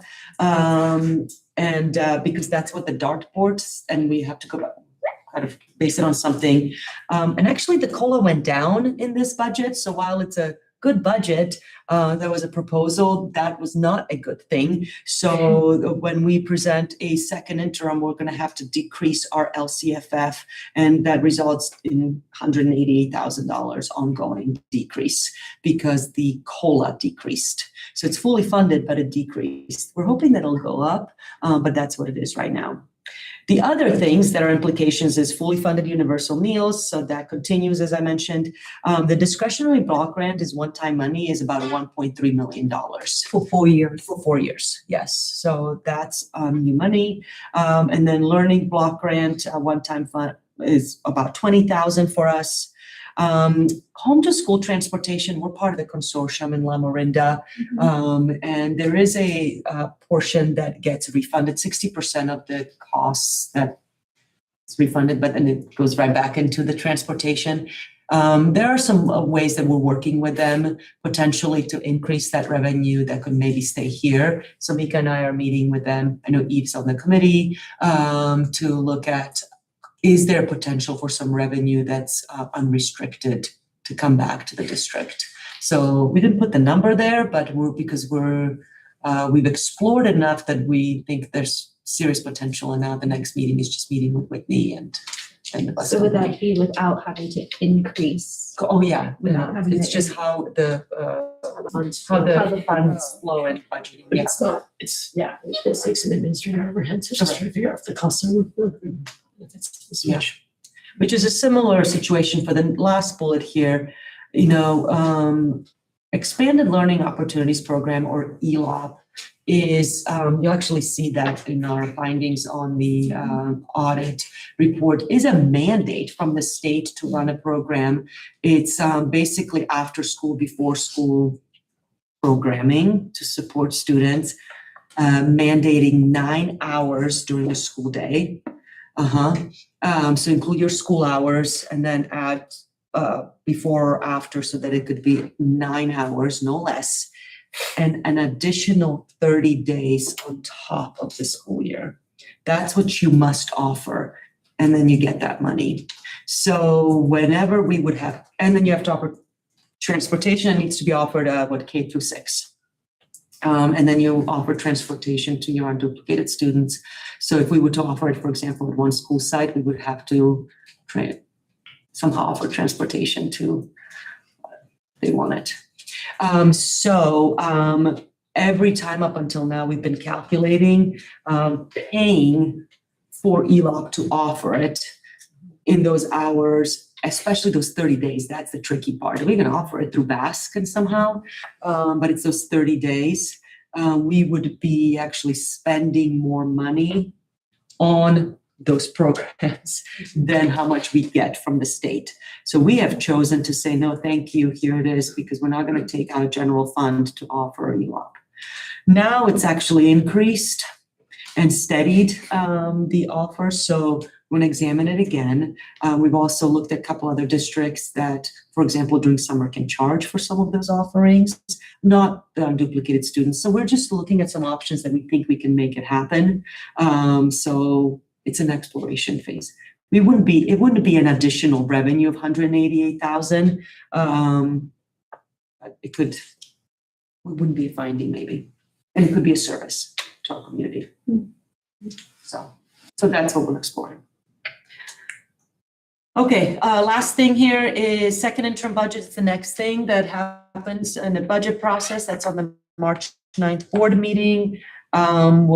New factors as presented by governor, including this dartboard, will be included second interim. But really next year's budget is for planning for next year. And then, any questions? No questions? All right. Yeah, thank you for this. Let's see, ahead of our seeing our own budget in March. Is there any public comment? Public comment, okay. Moving on then. Next we have the OPEB guidelines and investment report. Mika? Not me. Thank you. So this is a quarterly report. So right now we have a little over 2 million in the trust account. And since the insertion, the net return is 5.85%. And investment earning is about 200,000 annually. And right now, OPEB is costing us about 700 per year. So if we can start making more than 700, then we can start taking money out to use that.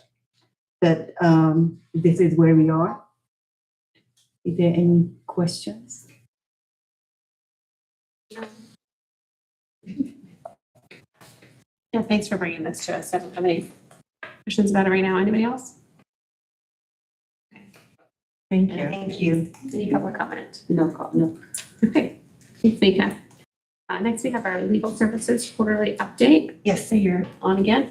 Yes, so quarterly update for the numbers are as of December 31st. And this year, our legal cost is up. And some of them is, it makes sense because we sold the property. So it's about 66,000 is costing us at this point. If we take that out, takes that out, then second quarter total is about 158,000. And if you look at last year, second quarter, it's about 90,000. So it's still almost double the amount. Any questions? No questions. Yeah, I think it's important that we continue to look at this and evaluate it and see if there's anything that we can do to, reduce some of those fees. But at this point, that we are where we are. I appreciate the historical context too, down at the bottom of the chart. It's really helpful to compare and contrast. Yeah, likewise, similar to Hillary, thanks for bringing this. Just need to continue to monitor it since it's quite a bit higher at this point in the year. Any other comments or questions from the board? Is there any public comment? No public comment. Thank you, Mika. All right, we'll move on to our action items. The first is the district financial audit report for the fiscal year of 2024-25. We have an auditor on Christy White, the Zoom room. She's waiting. And if you could show the presentation. Well, I will need a minute because I just completely went out. So.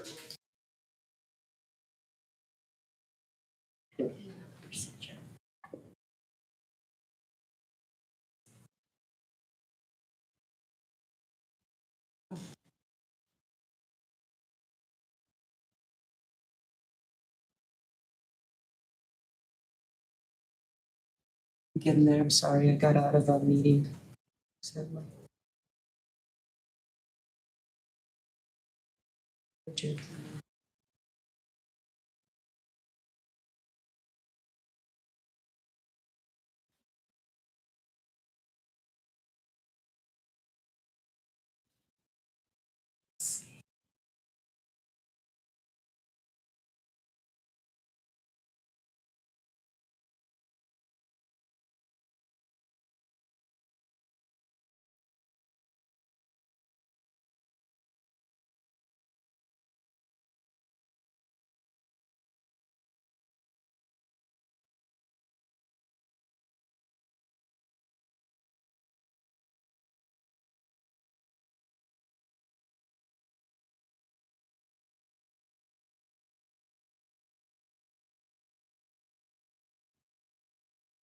Hi, Lily. Hi there. Okay, so I'm gonna project you. Just give me 1 second. Okay, great. And I'm gonna share.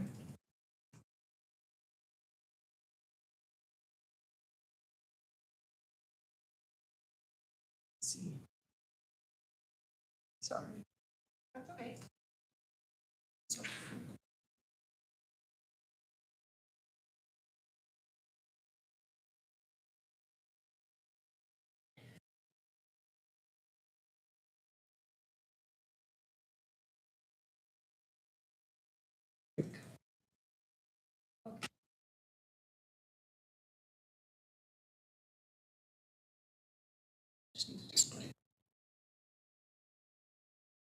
Okay, you're up. Great, thank you.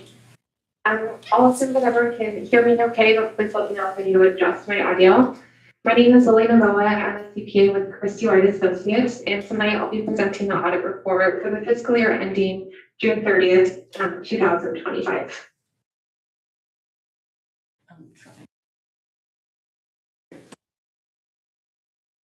Great. I expect my presentation to take about 5 to 10 minutes, and I'd be happy at the end to take any questions you might have. So I'll start by briefly going over the audit process. We conduct our audit in 2 main phases. The first is what we refer to as the interim audit, and this occurs in the spring.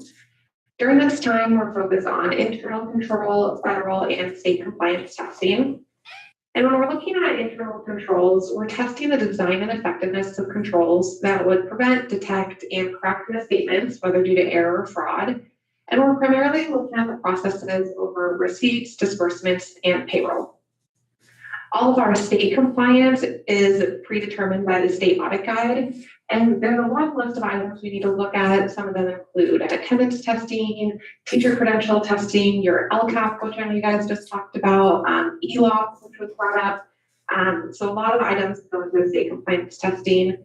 And all of our federal compliance testing is predetermined by the Office of Management and Budget's compliance supplement.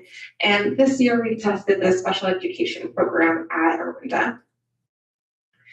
The second phase of our audit is what we refer to as the year-end phase. And this typically occurs after the board has approved the unaudited actuals. And this is really when we're going down and ticking and tying all of the numbers. So confirming your cash balance, recalculating revenue, and all of the numbers that you see on the financial statements. Those are what we're looking at during the year-end phase of our audit.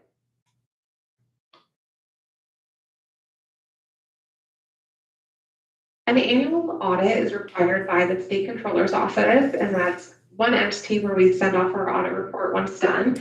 And if you have the audit kind of report or package in front of you, it actually contains 4 different audit opinion letters. The first is our independent audit report over the financial statements. The second is a report on internal controls, and this is required for all governmental entities. And the last 2 reports are performance-related reports over federal and state compliance, and those also include reviews of internal control processes over those compliance items. If you have the report in front of you, I think page 82 does a really nice job of summarizing our audit results. So you can see our first opinion is over the financial statements. That can be found on page 1. We issued an unmodified opinion, although that sounds a little lackluster. That is the best opinion that you can receive, and so really an A+. And our report over internal controls over financial reporting can be found on page 73. You'll notice that there were not any material weaknesses or significant deficiencies, nor was there any non-compliance that would be material to the financial statements. The third report can be found on page 75. This relates to your federal compliance and internal controls over federal compliance. Another A+ unmodified report, best you could get, without any material weaknesses or significant deficiencies identified, and no audit findings. And our final report can be found on page 78, our report over state compliance. Again, an unmodified opinion without any material weaknesses or significant deficiencies identified. We did, however, disclose one audit finding, which I'll go into on the next page.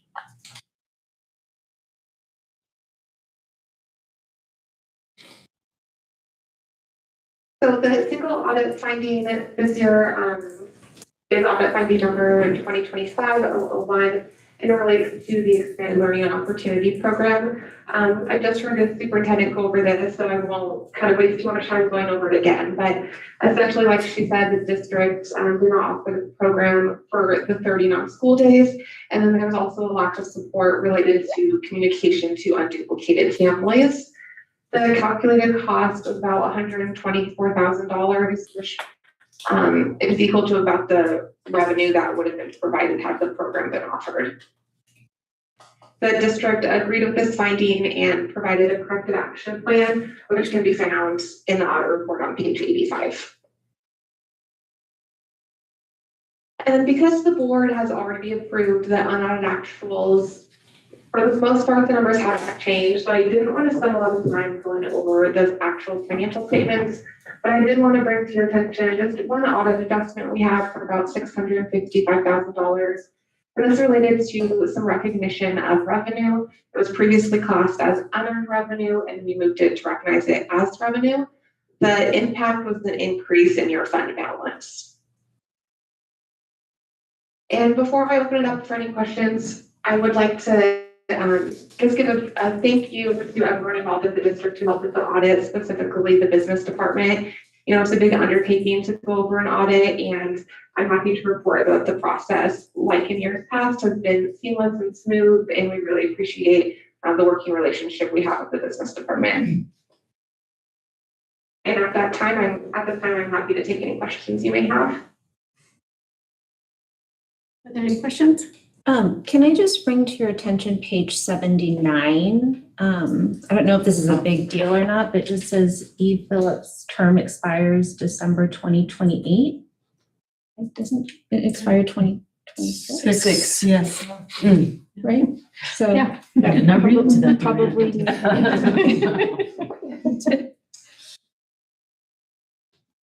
Thank you for catching that. We can make sure to update it. Thank you. Are there any other questions? Thank you for this, and thank you to Mika and your team for making this all come together so we could get the unmodified.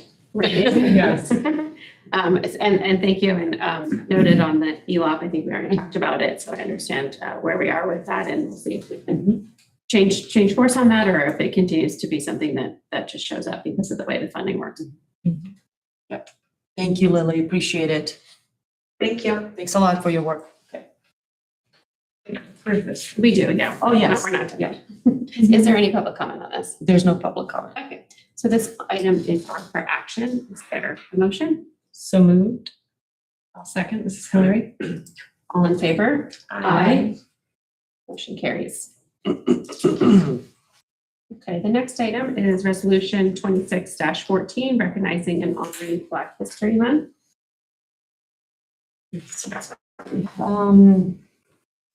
We're excited to bring this resolution. It is February, and that's Black History Month. I'll have Sarah just tell you a little bit about what we have out there for our teachers and resources and what we're doing in our classrooms. Yeah, so we've actually updated our resources this year compared to years past. There is a resource available for every grade, so TK through 8, that's been teacher developed by our own teachers in Orinda. They do a wonderful job at highlighting the contributions of African-American figures throughout history, a real study of heroes and their impact everywhere from physicians, astronauts, artists, writers, political leaders. We are really trying now to broaden the depth of the figures that we're studying and the heroes and their impact.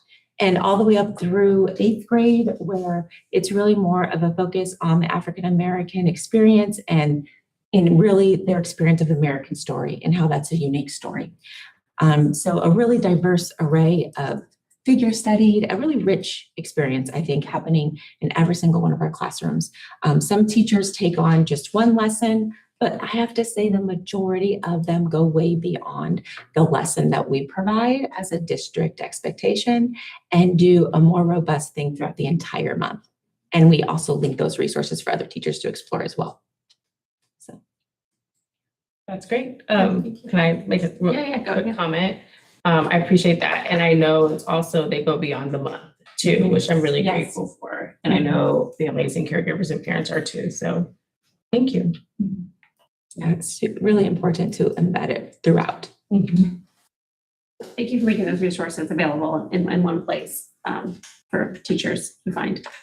One thing that I got an email from Principal Powers is weekly newsletter, monthly newsletter, and calling out to that not only are we recognizing Black History Month, in addition, there are other cultural celebrations that happen in February, like Lunar New Year and Ash Wednesday month. So I appreciated that she called that out, that we are celebrating all cultures.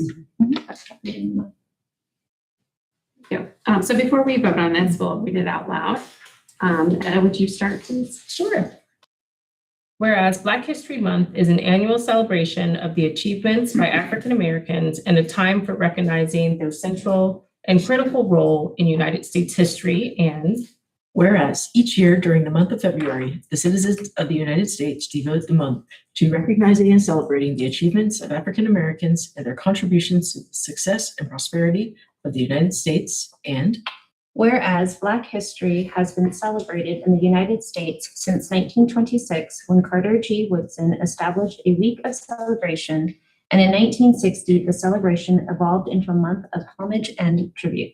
Black History Month, thanks in part to the Civil Rights Movement, and whereas in 1976, Black History Month was officially recognized by the federal government to honor and recognize the struggles and achievements of African Americans, and whereas the California State Board of Education recognized in its multicultural education policy that each student needs an opportunity to understand the common humanity underlying all people, and Whereas the History Social Science Framework for California Public Schools, kindergarten through grade 12 states that the history curriculum of community, state, region, nation, and world must reflect the experiences of all genders and of different racial, religious, and ethnic groups, which is integrated at every grade level. And whereas corresponding school and classroom programs held during this month are implemented with the purpose of expanding knowledge about Black History Month and about the heritage and achievements of African Americans, and Therefore, be it resolved that the Orinda Union School District Board of Trustees do hereby adopt this resolution to honor February 2026 as Black History Month and recognize the tremendous societal contributions made by African Americans. Thank you. Before we vote, is there any public comment? There's no public comment. Okay, this is on for action. Is there a motion? Ms. Zetta, I move that we adopt the resolution 2614 recognizing and honoring Black History Month. Mrs. E. Beckett. Trustee Anantavant? Aye. Vice President Weiner? Aye. President Shobin? Aye. Trustee Coleman? Aye. Trustee Phillips? Aye. Motion carries. Thank you. Moving on, the next item is approval and ratification of the tentative agreement for 2025-26 between the Orinda Association and the Orinda Union School District. All right. Thank you, President Shobin. So with great pleasure to share with you that on January 15th of this year, the district and OEA, Orinda Education Association, signed a tentative agreement, and that tentative agreement was ratified by OEA on January 27th. We spent 6 meetings this year over a 4 to 5 month period of time and had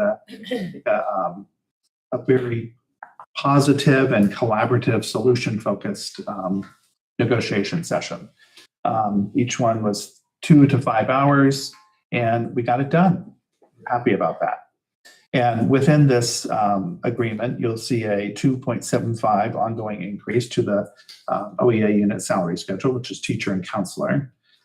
We have an increase of about $112 in the medical, dental, vision cap for eligible employees. And we also reached agreements on language pertaining to stipends, evaluations, support for special education service providers, what are called gray weeks, combination class support, and win time.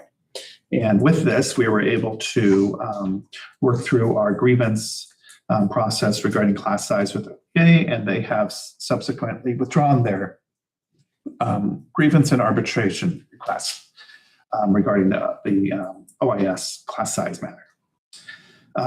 Also included here is the Contra Costa County Office of Education has reviewed the district's AB 1200 process, which Mika completed, and the disclosure documents are also included. They concur with the district certification that the district can afford this 25-26 salary increase. And with that, we've included the MOU, collective bargaining disclosure, and then updated salary schedules. Any questions? Thank you. Any questions?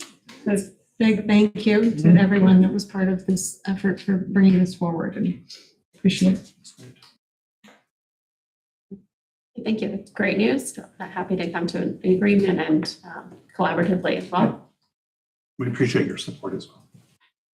Is there any public comment on this item? No public comment. Okay, so this is on for action. Is there a motion? So moved. Oh, Go ahead. I'll second. Okay. All in favor? Aye. Motion carries. Great, thank you. Thank you. Thank you. Our next item is the comprehensive school safety plans. Yes. Okay.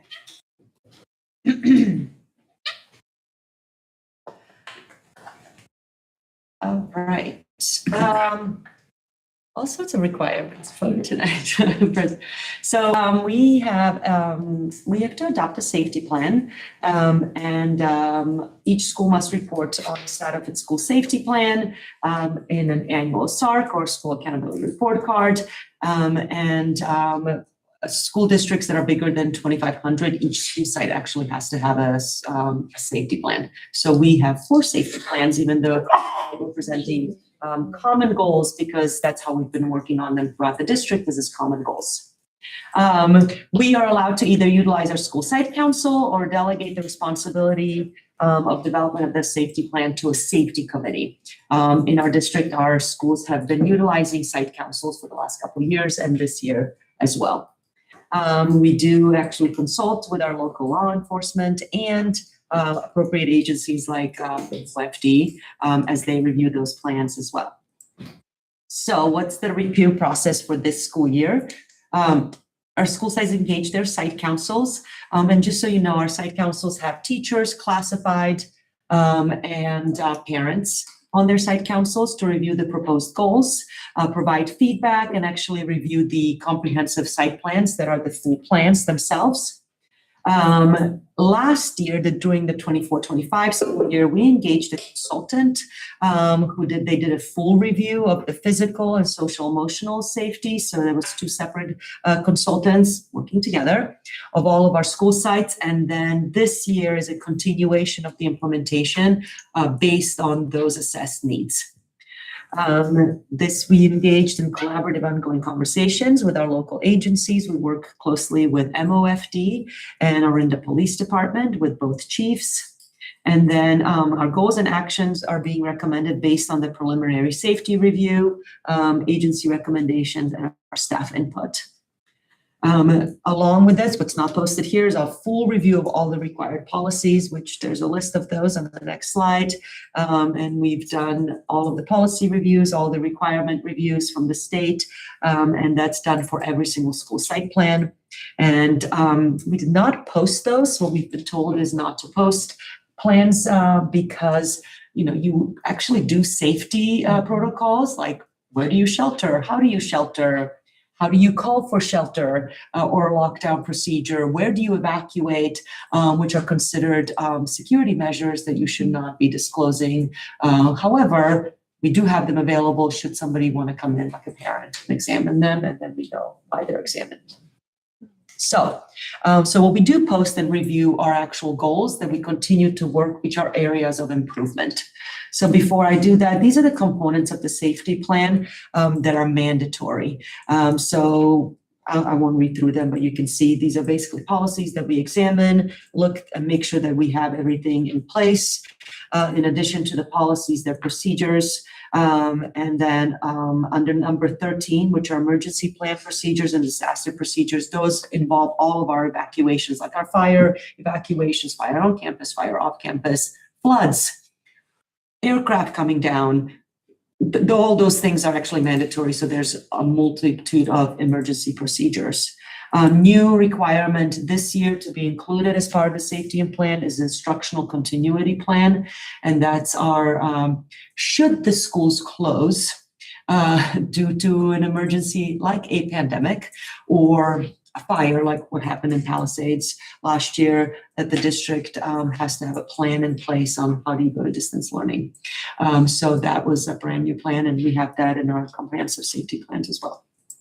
For number 12, the cardiac arrest protocol, why is it only grades? That's the mandate. So the mandate is that it must be included for middle schools. Usually they're the ones who are involved in like extracurricular sports. But we have one cardiac arrest plan developed for the district that's in all of ours, but that's the mandate. So those are because it's components of the required. Yes. That's actually a question that has come up at every site council. So, Interesting. So for this school year, we have not changed our goals. We actually sort of treated this like an LCAP because we did not fulfill all. It's just too many actions and goals to do in one school year, especially when we establish them in February to then complete everything by the end of the year. So we really actually treated it almost like what we do with LCAP. We need a couple of years to implement things as we go on. So when we brought this to leadership team and then they took it to the site councils, we recommended that we continue with the same goals. And the feedback was yes, but some of the action items changed underneath those goals. So our goal 1 is around emergency preparedness. I won't read the entire thing, but it truly is around emergency preparedness. How do we respond and how do we prepare for emergencies? How do we respond when an emergency is happening? And then what do we, what do we do afterwards? So we, some of the actions underneath are, we have revised actually our emergency plans at every school site. And when I say emergency plans, those are like on the ground operational plans. So while these are comprehensive plans, they include all the big policies, they're over 100 pages long. The emergency plans are, hey, earthquake hit, everybody felt the shaking, you go under the desk, this is what you do, and now you evacuate this way. And they actually have maps for each child, where do they go, and so on. So those have been reviewed for this school year. There's new maps and signage in every classroom. The reason we put it here again is because we want to do more. We want to standardize those maps, want to standardize that signage across the district and not make it so different from each site to site.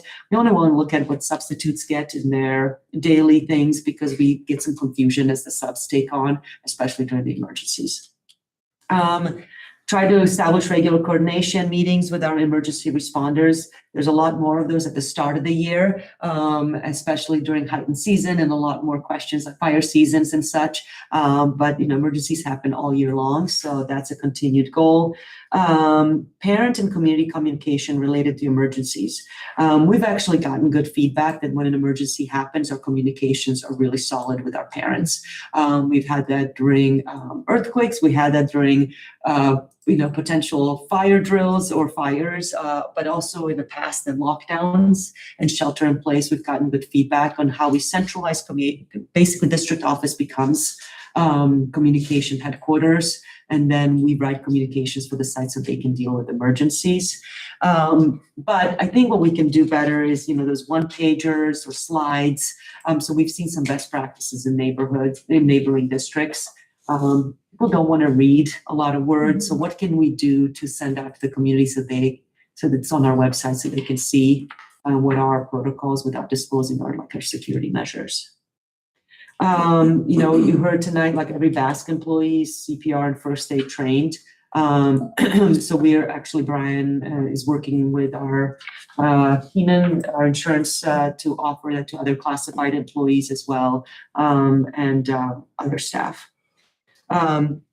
And then we are purchasing standardized emergency supplies for each classroom this year, and examining our big storage units, getting our waters and all those sort of things. So that we have a supplier that Stuart found. So we're excited about that. We're just working with principals to get the numbers right now. So fire safety requirements through fire mitigation. Stuart's work really closely with MOFD. It seems like we're getting less and less plants on our campuses. They're getting, because there's just more and more fire mitigations that's occurring. We put in additional AEDs, more our school offices. We're realizing like BASC is after hours, they don't have AEDs, right? Or access to common rooms. So just examining what are the other areas that we need those that are not accessible for those staff that are, everyone else is gone. Questions about that one? Maybe I'll stop after each one. Okay. Physical safety is around safety of our campus, kind of physical safety of our campus. We really about improving our grounds. Some of these things are financially dependent. Some of them we actually saw in our presentation. I know Katie and Hillary were there for our initial conversations around the draft of the facilities master plan. But one of the top things actually that was brought up in the safety input, which is, I want to say bullet 3, is the fencing around some of our campuses. Not necessarily a full perimeter fencing, but adding fencing in certain areas, especially at Wagner Ranch and Sleepy Hollow, to ensure that the visitors are coming onto one area, one central entrance, and then they know where that is and it's well labeled. They're pretty open campuses. So we are going to be engaging with the architect to see what we can just put fencing, because if we block access or roads, that could be an issue. Lighting and motion sensors, examining that, how can we improve those? Our campuses are pretty dark in the evenings. And then, I'm sorry, I'm jumping all over here, but we've always had cameras and video to add those. When we added those this year, I mean, that was just such an enhancement, and such a positive feedback from our staff of examining like what happens in the evening, what happens in the morning, just the security and safety of it. So, and that just opened up conversations, and we need more on our fields, on our parking lots, and so on. So shade came up. I mean, it's just hot, and we need more shade. So either examining more trees or facility improvements. We're thinking like that Del Rey solar panels provide extra shade over on that blacktop. What else can we do to do something? So I would cut down their trees. They're coming in. New ones are coming. New ones are coming. Spring break. They're little. Okay, health and wellness. I talked a little bit about this during LCAP, this implementation of the multi-tiered system of support to ensure our student mental health and well-being is cared for. There's a strong focus on making sure our counseling and mental health supports are on all of our campuses. And really, as we said in LCAP, during the LCAP talk, is that those services are aligned across our district so that each site has a robust service and that they're not working in isolation.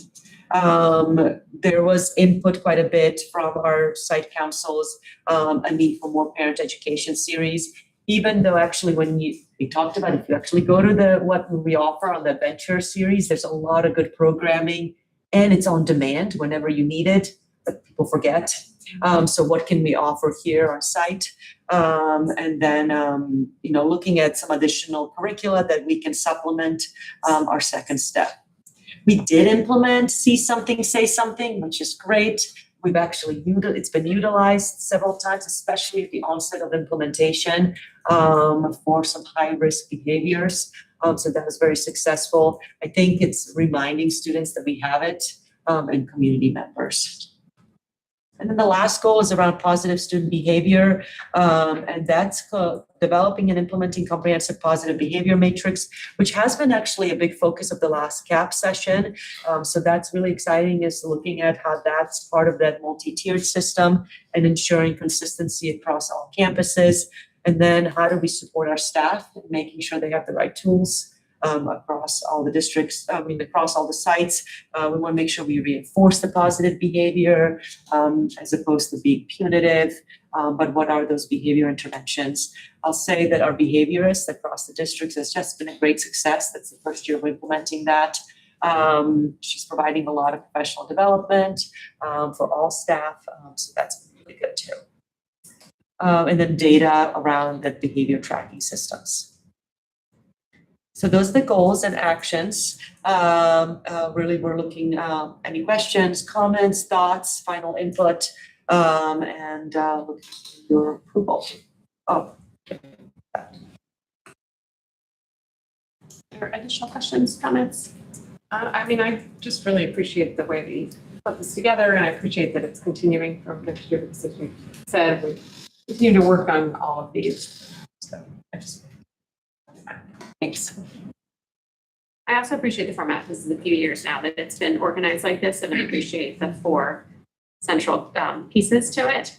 I have a couple questions. One around the mostly goal number 1. With one pagers or a visual that staff can see or students are somewhat familiar with, are there particular emergency types that are sort of top of mind for that kind of stuff, or so the ones that are in the classrooms that students see are, they have the earthquake, lockdown, or shelter in place, evacuation. So they have the little emblems and, what do you do? Where do you go with the evacuations? but they're different from each school site. So I think what principals have done, they've developed, designed them themselves and pulled verbiage out of our emergency plans and then put it in the classrooms and they developed them. What we want to see is streamline that and put it across the district. Our staff we have shared staff, shared substitutes. And making sure that those are the visuals that are truly best practices, visuals actually work for students, right? And they're very simple. Some of them are more wordy, some of them are just visuals. So just want to make sure that those are. And they practice them. They practice them monthly. So we have monthly drills for all of our drills. Not every single drill monthly, but they practice them. So our students are very, yes. Is there training for substitutes on this kind of thing? So, we approve them, but on that one day that there is an emergency, that is something that's very difficult for a substitute teacher to know what to do and how to do it almost immediately. Is there any practice for when they're hired for just an overview, school site check-in, something? Yeah, we're relying on the office staff to support them each day. But I would say that might be something we're going to think about in terms of. Definitely what I'll call a training. My understanding is there's a folder, here's what happens in emergency, they review it, so they're familiar with it, not trained. Yes. For some of those emergencies that we don't want to see happen, I feel like some understanding before you get the folder and you try to teach a lesson. When the kids walk in the door, if it's possible. Yeah, when we had substitutes doing like a fire drill or, a popcorn machine goes off and they have to evacuate. That's pretty clear. And I think most of the substitutes have done well with that. There's a roster and so on. I think where we've had issues is like a shelter in place or a lockdown. Those were the more challenging ones. And those are the ones that are evolving usually. And I think what we had to adjust is how we communicate with our substitutes. Do they have email access so they can access our communications because we're not necessarily using our PA system, right? So those were the things that would always come up during those sort of emergencies that you learn from. But yeah, they're always a challenge. That would be my one comment for kind of thinking through that. And then, add to the flip chart. Add to the flip chart, yes. And this is just more of a comment because Hillary and I were in a facilities meeting recently, but the fencing piece, I think it is a balance between walling off the schools and making it a little more clear where to go. So I agree that should be pursued a little bit. And you mentioned 2 schools, but I think also in front of Del Rey where they're yes, Del Rey, where the carpool from does the not have any NPR. kind of stop there is something to consider, which we'll talk about when we get to facilities eventually. I'll say for the fencing, MOFD has worked with us and told us not to fence off and prevent students from being able to evacuate. So you really have to work on, where are you a school? What's your location? What are you fencing off? You don't want to limit yourself, be able to exit and evacuate quickly, right? It is really just to make sure that you're guiding visitors towards the front and the first from the office, as opposed to having, people coming off the street and going into a TK room, right? As their first building. So what does that look like?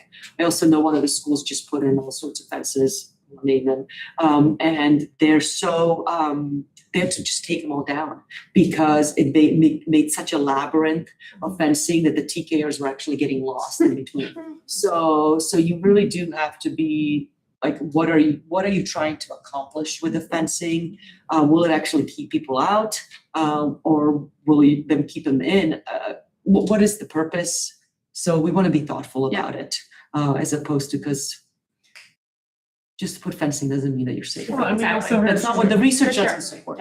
We also heard at our meeting from the Del Rey principal that, the way the fencing is, you have to exit the main and then go back around. Correct, So which has actually made it worse. Exactly. Those are my comments. Are there any other further questions or comments about this? Okay, we have Is there one public comment. Yes. Mrs. Michelle Jacobson? Yes. Thank you. I didn't know if I was going to have a question. Thank you so much for letting me hear this because it answered a lot of my questions already. But some of the ones have come to mind. My particular focus is on an emergency evacuation during wildfire. And I've devoted a lot of time to that issue here in Orinda. I happen to live in Lafayette now, but my grandchildren live in Orinda. And I am a caregiver often of them after school. I pick them up at school or do all kinds of things with them. So if there is a fire, I might be called upon to pick them up. That's going to be the procedure. I've been trying to learn if the procedure that I should be following is assuming there's a shelter in place. They happen to go to Glorietta, excuse me, or will I be called upon to pick them up? And I would like to have a clear picture of what is expected so that I won't be confused. Someone may not think to call me. I'm assuming I'm on the cards that are at the school, but things happen. And so I want to know clearly what I'm supposed to do if I'm called upon to see it. So I heard you mention that some protocols may not be available to the general public for fear of security issues, which I don't quite understand with wildfire. I'm not questioning that, but you mentioned that parents would be able to come in and look at it, look at the material, and our grandparents are allowed? That would be my question. Or other caretakers. And I was glad to hear you talk about, I thought you were talking about a single pager that talked about protocols in general without exposing security measures to be handed to parents. Was that what you meant, Superintendent? Because I think that might be helpful. And it just focusing on wildfire, because unfortunately the wildfire issue has grown in importance for Orinda, and also the demand on our streets as a result of the state mandated housing increase, which was recently passed by the city council, will increase the number of people that are potentially coming to move into Orinda, and the student population will increase significantly, and the traffic will increase significantly if it comes to fruition. So I'm hoping that the school district is all the other things that you have to worry about,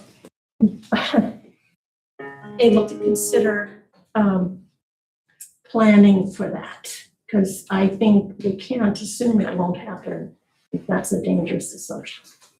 So that's it. Thank you. Thank you. So answers to the questions will come later? Or? Yeah, I can. I can Follow follow up with you. We can't respond to public comment in meeting. I will call this number tomorrow. How's that? Wonderful. There you go. Thank you. Thank you. All right, this item is on for action. So if there are no I further would like to questions. say, I think we can respond to public comment when it's brought up in the context of Yeah, if you have a We question. can raise it as a for me, we can raise the you same can question. Raise the same Okay. question to me. And I'll ask the question, is there a way to share the plans that we come up with Yes. like the city and the And fire that- department? So, because a lot of this is not actually, I mean, it seems like it should be the schools, but actually this would be a citywide, whether it's an evacuation or or a shelter in place, and that we would be responding to that and taking appropriate steps to these schools. We So- can absolutely share the fire evacuation plans. That's what, when I said one pagers, that's what I mean by those kind of one pagers with regards to evacuations would be shared.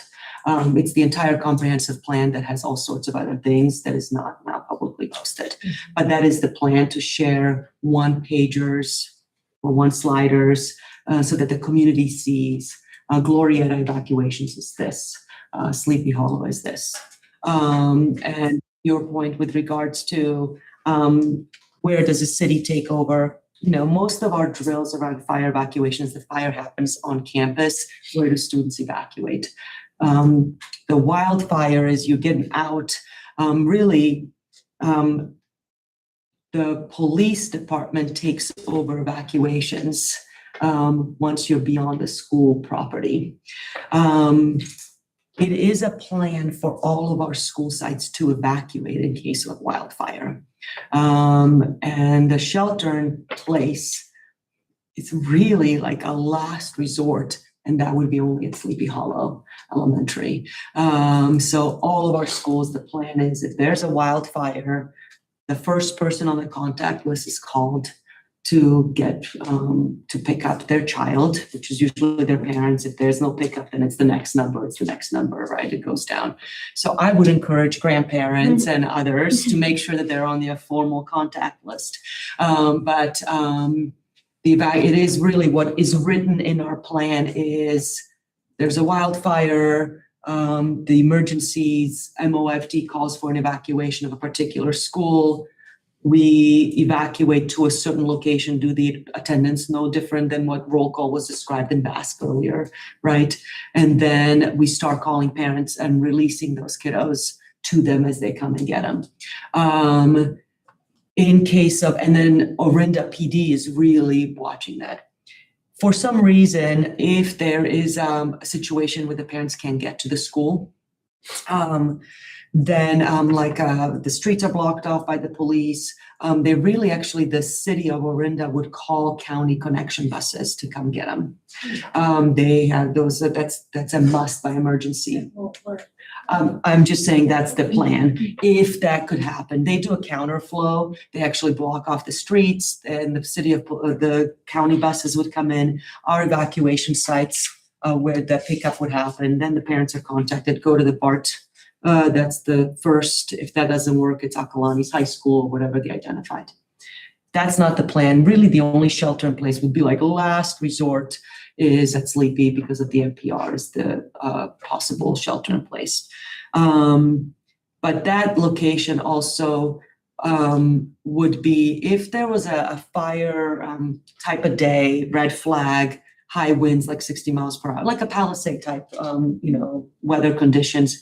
We would actually we would be canceling school that day. So, and there is legislation that allows us, we have to have permission from MOFD and OPD to do that. We've already had meetings in the entire county. We would be canceling school because knowing that we wouldn't be able to get everybody in there to get the kids out. So those are all the plans in there, but I'm happy to follow up directly by your school site. Yeah. And in the past, just recently, you've had several town halls, right? Do you intend to have more to educate the community on opportunities so that they're aware? Okay. Yes, great. We had a town hall. I think the videos are posted on the city website because it was the city held one town hall. But it is planned out. They've done a lot of practices to shut off the streets and counterflow to make sure that nobody goes through if they need to get to the school and get students. Only in minor roads. Mainly for Sleepy, because they're actually not we're concerned about fires everywhere, but the access to the other schools, there's different ways to do it, either through Wilder, there's different ways they block off roads to get there. Yeah, the emergency trucks. Pardon me, but I really wouldn't speak quite so positively about it. I know, I think it's a wonderful plan, but the Ladris program, I don't know if you're all familiar with it, it's I will give you a call tomorrow and we can follow up. Okay. Yeah, thank you. Thank you. And this, my last comment regarding this is that it is a constant collaboration with the city and the police department and MLFD. And we'll continue to make sure that collaboration continues, since it would, in that case, would very much be a full city community situation, not exclusive to schools.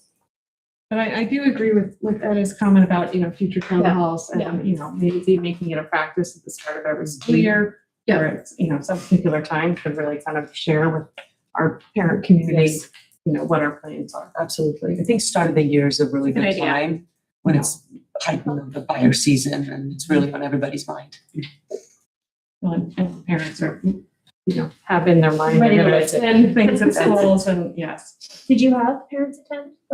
A very really low attendance. Almost It's a none. tough date. Very low attendance, but it is a recording, yeah. Okay, are there further questions or comments? Okay, then this item is on for action.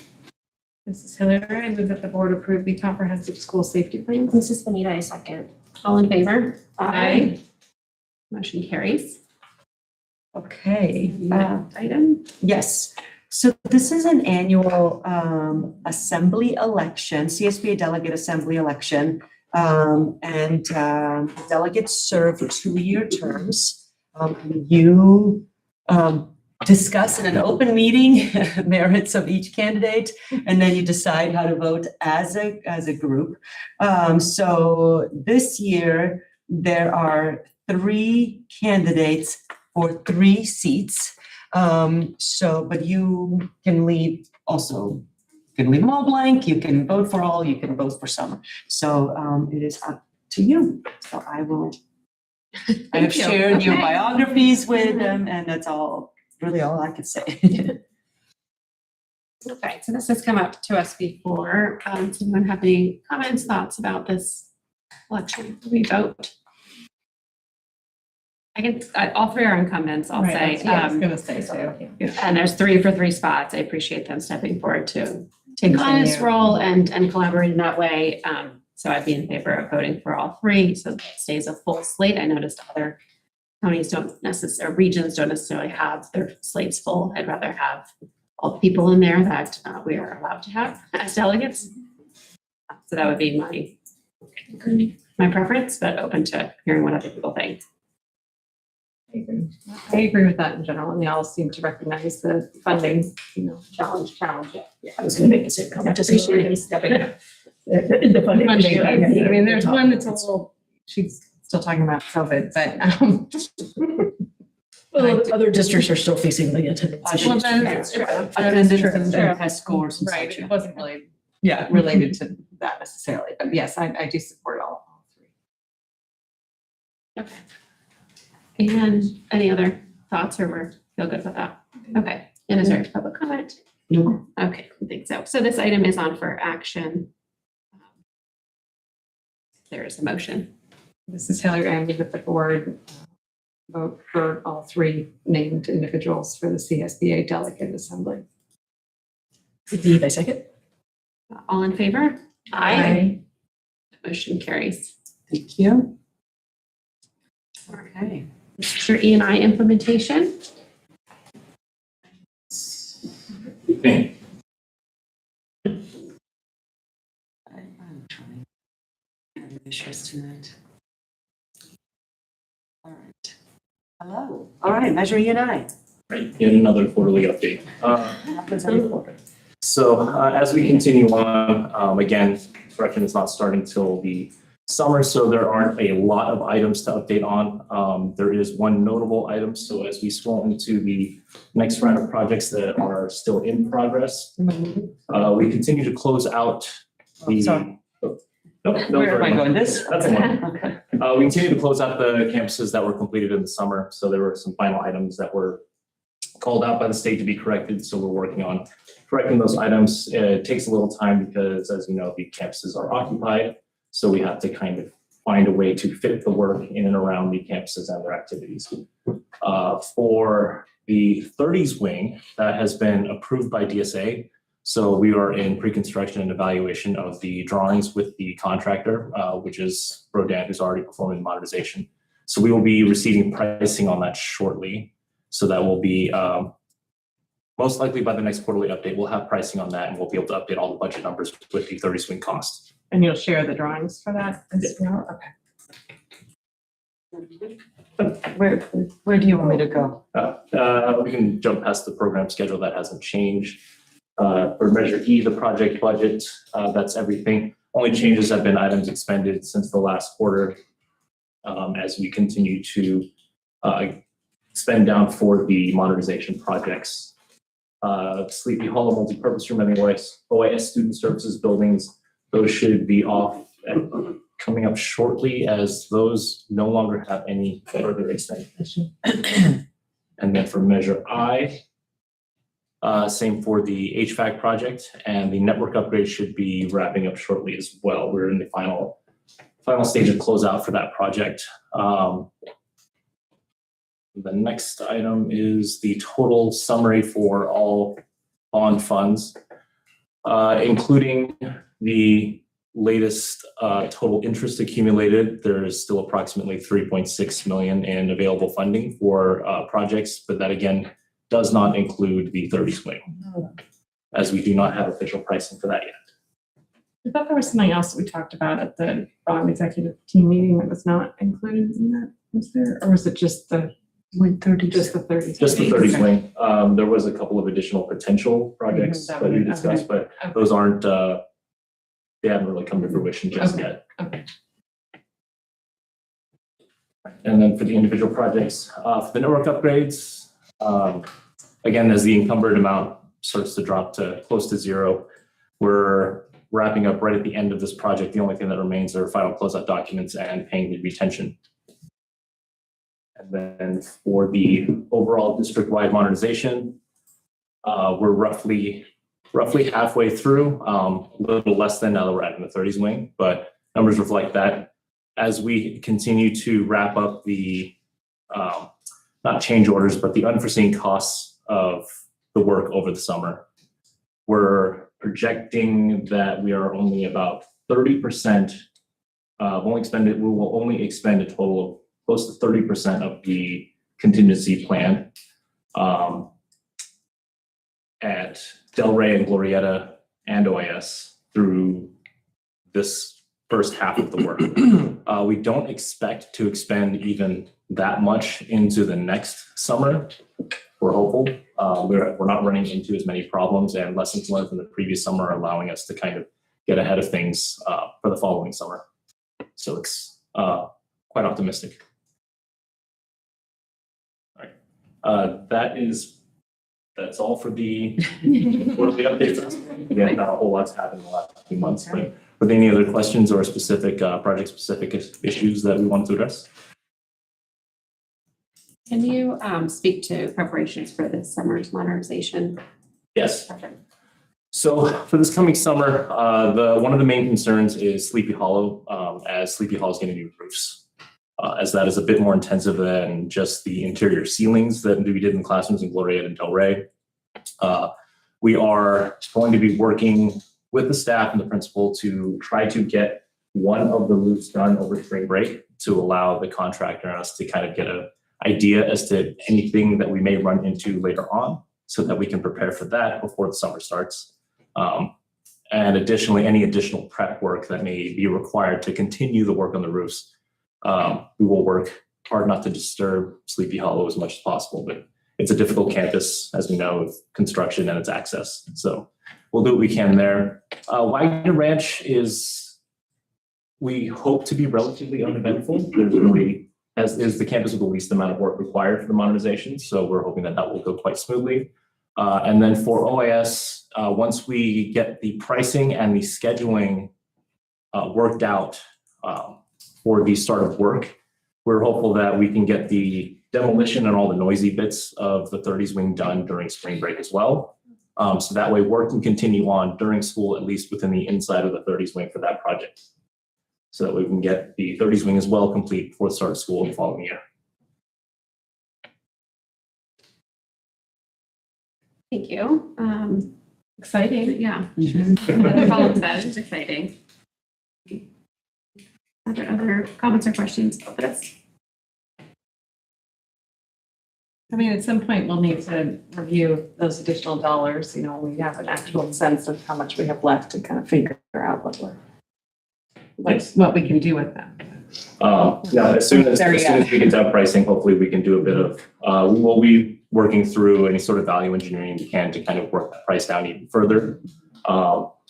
Additionally, again, in the projected expenditures for the bond, that does incorporate a district held contingency for all modernization projects, for things like soft costs that may run over, or if we encounter hazmat not originally expected in places like Sleepy Hollow. So currently we are not projecting the usage of that, so that may bring additional funds back to the bond as well. Right. That's great, thank you. So realistically, after you have pricing for what's left, you can start thinking about what might be feasible, or is it really kind of after the summer work is done that you can be a little more specific about how much we might have left over? Once we have pricing, we'll know exactly we'll know exactly how much is outside of the projected spend to use, and that can absolutely be encumbered into any other project. The thing is, if there is a project that say, I mean, these are not actual numbers, but say there's 2 million left after the 30 swing, and there's a project that's requires a total estimated cost of 2.7 million. At that point, we would most likely have to wait till we get close to the completion of the modernization to know that none of the additional contingency will be used, and all of that can be reallocated to the general bond fund for usage in a different project. Whereas if there was something that was less than 2 million, that could absolutely, we could start the wheels turning on that immediately. Thank you. Any other comments or questions? Okay. Thank you. Thank you. Thank you. Have a good night. Just for discussion, is there any public comment? No. Okay. All right, moving on to board policies. Items listed under the board policy section are typically updates and new policies or administrative regulations that have been recommended by the California School Boards Association. These policies are generally acted on by the Board of Trustees in one motion. There's no discussion of specific policies before the board vote unless a member of the board, staff, or public requests specific items to be discussed and or removed from the board policies section. It is understood that the administration recommends approval of all board policies as presented. Each item in the board policy section approved by the board shall be deemed to have been considered in full and adopted as recommended. With that, is there? Hillary, I move that we approve board policies in B through I. This is that I second. All in favor? Aye. Motion carries. That brings us to communications and announcements.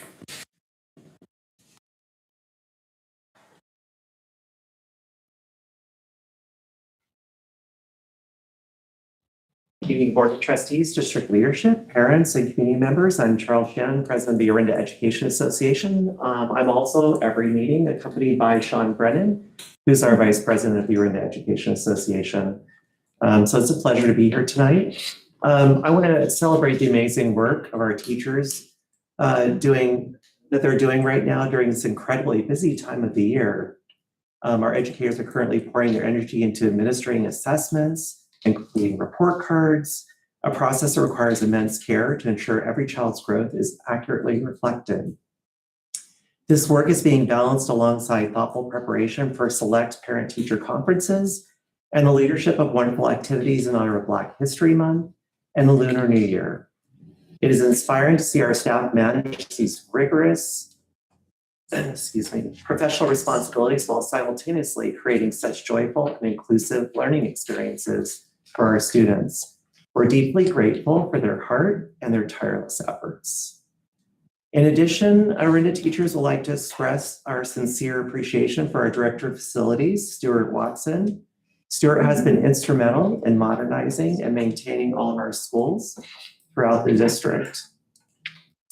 And our students and staff have safe, well cared for environments in which to learn, and we thoroughly appreciate your dedication.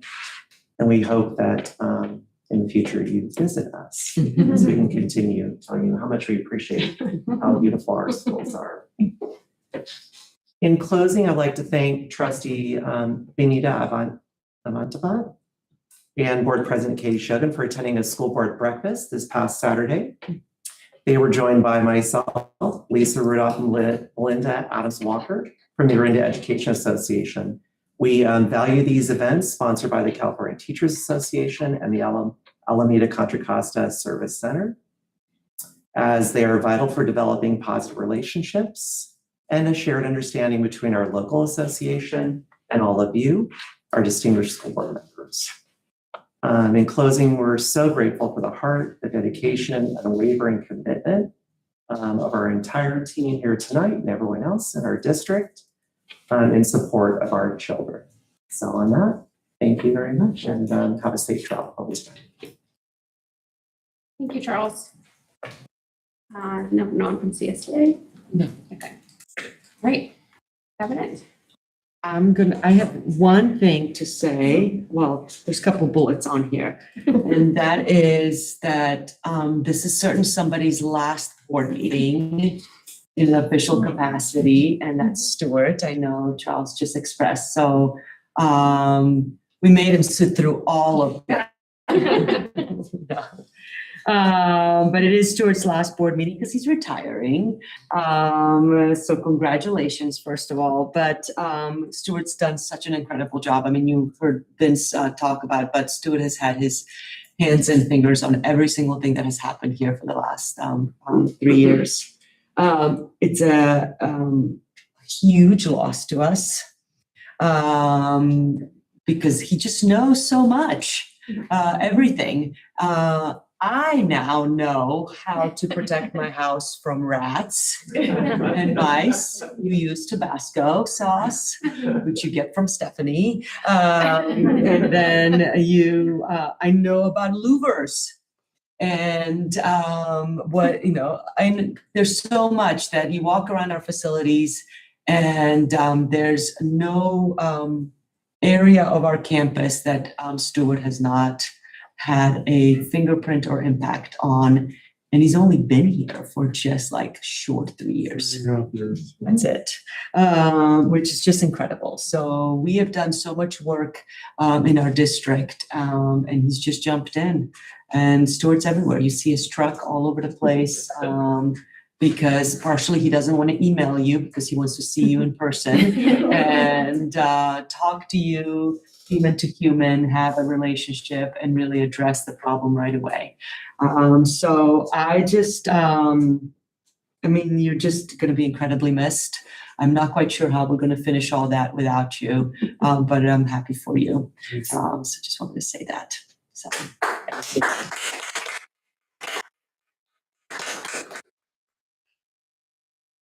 Maybe you'll come back in June for our retirement celebration. Yes. Yeah. He won't be sitting there. Enjoy the celebration. Yeah, it's true. Absolutely. You can leave when the celebration's over. And get your bell. Thank you, Rita. There are other cabinet updates? Right, board updates? Want to start, Etta? Sure, be happy to. I just want to say thank you, Stuart, for everything. You've always been a steady presence around here since I started on the board. So really appreciate all you've done for our district and for our families and the students and just making our facilities amazing. So thank you. Thank you. And I just add that there's lots of meetings coming up or this week before we go into the President's Day holiday. So yeah, and I was here in the district office last week. So yeah, just thinking we're probably all about the same vintage, actually. So not sure what this school will be like without you. So or the district. So thank you for all of that. And yeah, likewise, much is coming. So. I can't believe it's only been 3.5 years. I've been part of, my kids have been in the school district for 10 plus years. And I feel like the amount of you've been able to accomplish in that shorter period of time is so amazing. I mean, every time I go on a site visit, I feel like I see you there. So thank you for all you do, and I hope you enjoy retirement. In terms of, let's see, I had an OIS site visit a week or so ago. We had a Delray board site visit, which I think was very useful having, because I know we do our site visits usually in the beginning of the school year. So it was really good to have it kind of in the middle and to have the presentation from Principal Lai about where they're at right now, given everything that they've implemented, like with WIN and how that's been working. So I thought, that might be something we want to think about in terms of having more full board site visits in the middle of the school year. And I really enjoyed the breakfast from this past weekend. This is my second year attending, and I think it's very well done. They have amazing speakers. And I felt like I learned something. Like I had no idea about Russell City, and to learn about that. And Charles, you're very popular. Like all these people saying him, saying hi, giving him hugs. And I think they had people raise their hands of how many times they've attended the breakfast, and they started with, this is your first time, is it your second time? And I think we got all the way up to 12 or 13, and Charles was the only one. That was like, this is my, 12th time attending. So thank you for your commitment to that. And yeah, tomorrow I think we have the mayor liaison meeting, and then the school schedule meeting on Thursday. No. Homework. Wait, there's no school schedule? Close, homework, next week, next week. Great, one less meeting this week. Okay.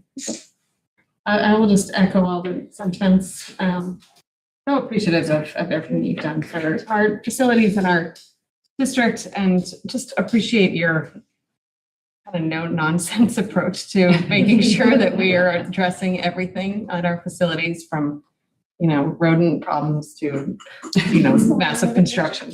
So just appreciate that top to bottom. We will be missed.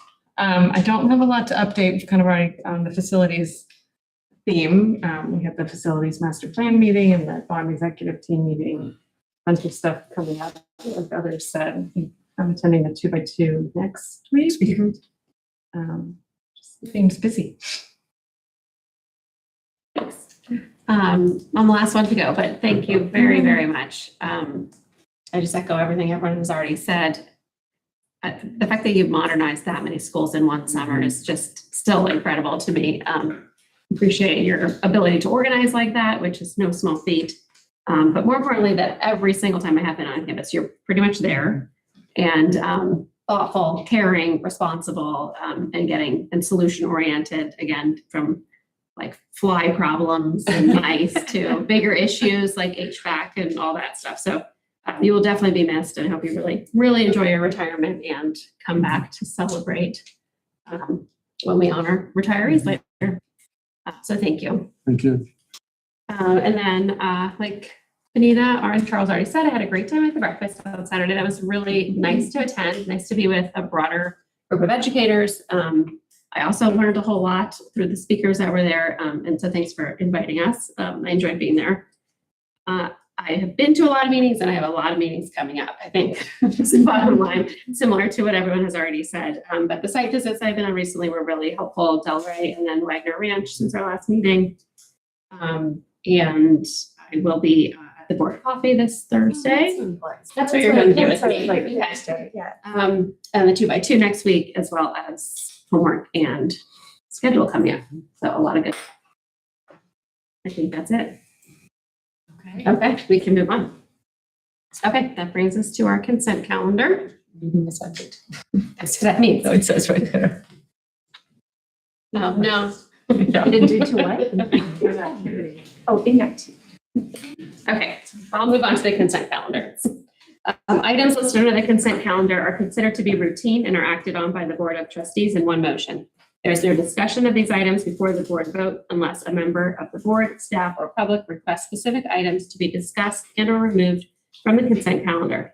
It is understood that the administration recommends approval of all consent items. Each item on the consent calendar approved by the board shall be deemed to have been considered in full and adopted as recommended. With that, is there a motion for the consent calendar? This is Hillary. I move that we approve the consent calendar. This is Benita, in second. All in favor? Aye. Motion carries. And future agenda items? Yeah, next regular board meetings on March 9th. We'll present second interim, some enrollment projections. We do have a draft of facility master plan, literacy update, April, start our celebration, counseling. If the Healthy Kids data is back this year, we will do that. And as I mentioned earlier, homework policy, the master plan, facility master plan will be back for action. So, yeah. It's coming to fruition. Lots of things. Lots of things. All right, and that moves us on to adjournment. Is there a motion? This is Hillary. I move that we adjourn our meeting. And I second. All in favor? Aye. Meeting adjourned.